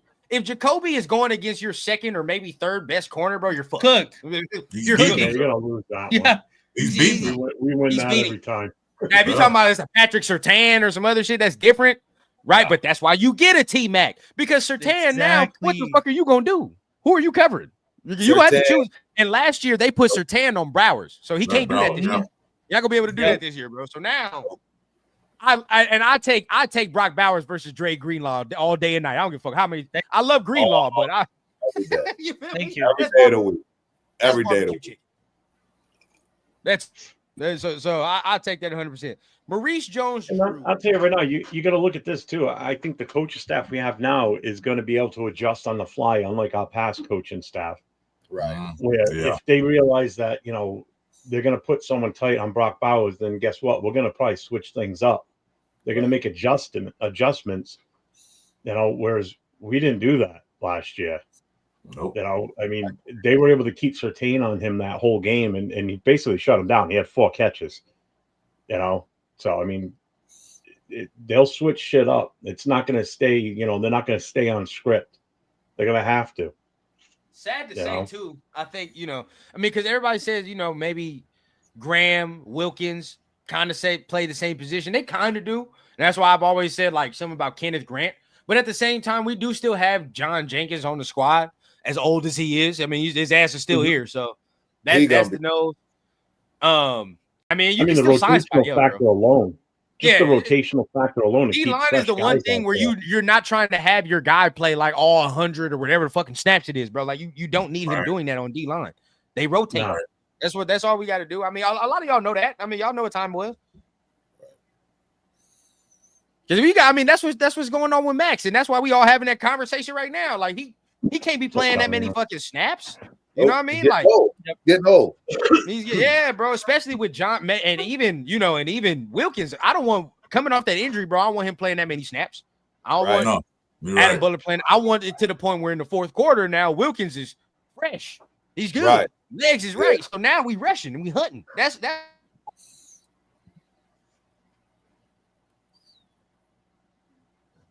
Zachary Carter, more burn. Now trading back might be the thing, but real quick before we get out of here, man, because we almost here on 3 hours, man. But boy, got to go make me something to eat. It's a wrap. Feel that. So real quick, man. I had my Chef Boy ID. I had my baby food. I'm good. My man said, "Yeah, boy, man, I'm about to go cook me a burger." I slept through dinner, so that's what I got to deal with. I'm about to make me a burger, boy. This shit gonna be gourmet. I'm telling you right now, it's over. That sounds good, right? But my boy, man, let's go through the room, man. Of course, man, we appreciate all guests that show up on the rundown, however they show up. But of course, man, we got to give love to the people that did show up, man. So of course, Turf, man, let the people know what you got going on throughout the week, some of your shows and all that. Absolutely, man. So I got Dead in the Water, man. That's on Thursdays, but I'm thinking about moving that to Wednesday. As you all hopefully should know, we got tomorrow night, the Ultimate Raider Fan 32 show, 8:00 p.m. And man, I'll be able to do Turf and Run. Saturday, Fridays. This Friday. Awesome. Yeah. Saturday. So I will absolutely be on Friday nights. Ready to rumble. I don't know what we want to call it. But we're gonna do that for sure. And man, I can't wait to chop it up with all of y'all, man. I'll have everybody on this panel right now as a guest. LV, I'm gonna have you come through. Hell yeah. Had Chris come through, right? Jeff, you already know. So that's the plan, man. That's the goal. So it'd be nice having you back on Friday night for once in a while. Yeah, man. From the Been start. too long. Yes, sir. And I'll get back to all my antics, the bells and whistles and the traps. No. Sound effects will be in full effect. Yeah. My guy Jeff, man, and if y'all not subscribed to Jeff, Chris, man, y'all better subscribe, bro. They be holding it down throughout the day. You feel what I'm saying? Like either we be working or whatever the case, they be holding it down for the network, for the for all of us that be chilling around here, man. They be holding it down, man. So Chris, Jeff, man, let us know. Y'all got anything y'all got planned for tomorrow? Free agency still going, or like what y'all got planned? What's the content? I was planning on doing the same thing. Well, it's gonna be a little fucked up for me tomorrow. I got a doctor's appointment at 2:00, so I probably won't go on until I get home because I'm not gonna log on at 12:00. When everything kicks off, and then have to be off in an hour and a half. So I'm just gonna go easy tomorrow morning. But when I get home, I'll fire everything up and. I'll be jumping on. So, Chris, I'll send you a message as soon as I'm up and running. Well, I'll tell you what I'll do. Run down if you're around. You can pop in anytime. You've got access to it, so you can just jump in if you're home. Well, I'll tell you tomorrow. If you're working from, I'll just start it. I'll just right quick. I'll go and start a show just to hold it up, and then when you come in, then we can jump. We can do that. Whatever you want to. That works too. If you want to do your own thing, go for it, man. If you want to host the start, then I can jump in and then I can just leave and then We can do We can that. do whatever afterwards. Okay. Beautiful. See, man, we And then holding you Turf down, man. We holding you down while your Yep. free agency news, all that, man. So make sure you keep rocking with us. And LV, of course, my guy, Wait, man. one more thing. One more thing, What Ron. you got, Chris? What you got? Before we go, me and Jeff just started a new show on Saturday nights. Oh, yep. That's 9 right. 9 p.m. but 6 p.m. Pacific time. It's basically old school Raider talk about the whole days. He won't come and jump in because the dad supposed to be there, but he missed out. I don't know what happened, but and then the first hour we talk about old school, how he became a fan. Second half, whatever. We can talk about anything. So that just started. It's on Saturdays. Yeah, we had our first show I'm Saturday glad you night. said It that. was good. Hell It was yeah. fun. Yeah, It was a good show, for real. But yeah, I'm glad y'all shouted that out. It was fire. And trust me, I got Pops in the next one because I was looking and I was like, I don't see Pops, so I got y'all. But man, LV, man, shout out what you got going on, man. Anything you got going on throughout the weekend? Yes, sir. So I just got a new computer, so I'm able to get my gaming channel up and ready. Fire. So finally, damn, bro, it's been a long time coming. So I'm trying to get that started now that I got it. I just got it yesterday. So yep. Wednesdays, obviously the Raider Connection. That's with me, Jeff, Cheetah Linus, and Jay. And then Thursdays, that's Raiders Coast to Coast. That's me and Jeff on Thursdays. So make sure to go ahead and subscribe, to keep up with us. But yeah, that's what I got. Yes, sir, man. Yes, sir. Y'all see all my brothers on screen, man. Make sure you guys are tapping the like button. You see all they, names and stuff right there, man. So make sure you guys are looking it up, man. Getting their subscribers up too, man. We all trying to sit here. Look, I'm trying to get like Turf, Jeff, and Chris. You see how they all chilling. They ain't got to work. That's what we gonna do, man. Me and LV trying to chill in, man. Just sit here, log on, and make that money. You feel what I'm saying? That's all I want. That's all we trying to do, man. So make sure you guys hit that subscribe button, man. Y'all saw Baby run down, man. Help me put food in his mouth, man. Y'all know how it is. Appreciate y'all. Hit the notification, bro, as always, because I always go live at random times. Might have special guests with me as always, man. New perspective, as we always do, bro. So make sure you guys are hitting all them buttons. And as I always say, man, we keep it authentic from the clouds to the ground on the Raider Rundown. We got Jeff. What it is, man? What's the deal? Just a real quick note. Not everybody probably knows yet, but as of today, I am monetized now officially. Hey, let's go. I am fully up and running with everything, with memberships, super chats, the whole 9 yards. And another guy that's going to be following in a matter of a couple of days is going to be Jay from Just Raiders, baby. Yep. So keep an eye out for and him. then LV's next. Nice. And then Hell Chris yeah. is next. LV and Chris, we we gotta boost them up. So make sure everybody follows Chris for Raiders and LV Raider 10. Yes, Get sir. their subs up anytime Yep. they're on our shows. Promoting the shit out of them. So make sure you guys hit their subs and follow their stuff for sure. That's 100%. So we're all one big happy family here, and we're working with each other. That's awesome. The word is patience and love and family. Dog, like that. Yeah. Patience, love, family, bro. That's it. And I do owe a big thank you to Turf and Rundown for what you guys have done for me, allowing me to get in on, especially Turf with the Friday night show with you and Rundown. That was my first kind of forte into it, and I appreciate that. And I owe you guys a lot of gratitude for helping me out with that. Nate, for the partnership that you and I have had since almost week 2 or 3 when we started. And Chris, I met you through the Friday night show on Turf and Rundowns. And you and I have hit it off, and we've got something special here. This community that we're all a part of is by far one of the greatest things that's ever happened to me, as far as non-personal community, like where I can physically be around you. And I've made connections on the West Coast that I never thought I would have ever made, and you guys are all awesome, and I appreciate all the support. And good things to come, man. Good things to come for sure. Course, man. Like I said, like I said, that Turf's the one got me involved in this, because Turf one told me, and Ron said, "What you doing?" I said, "I'm doing a YouTube show. I was thinking about it." And then I got live with Jeff one night, and all of a sudden Jeff just said, "You got a YouTube channel." What? So I want to thank Turf, Ron, and Jeff for setting it up, because this is the best way to talk to the nation. Love you guys. Again, bro, like this is what this shit is for. It's not to beef. It's not all time, dog. Like government gonna always print more money. We ain't gotta sit here and be mad at each other. I mean, gonna print more. So this shit's all about just us enjoying the shit, and we all want the same goal: win. That's it. We just want to win, bro.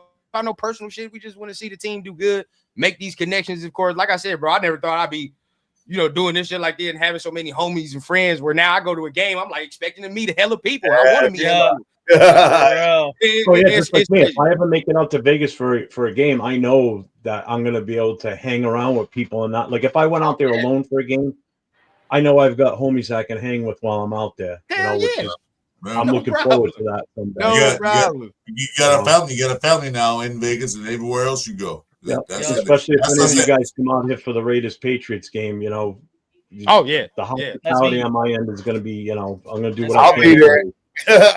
Yeah, my boy got to go back home. Turp is talking about going back home. Yeah, I'll be Turf, you everywhere, Turf. So we know you're gonna be there. Turf is always building up those freaking flyer miles, going to gymnastic meets every weekend. There you go. Real talk. Till then, man, y'all keep it smooth, bro. As always, it's always family around here. So make sure y'all hitting the likes, whatever, man. And of course, keep it authentic from the clouds to the ground on the Raider Rundown. Much love to everybody, man. I'll see y'all next time. Peace. Take care.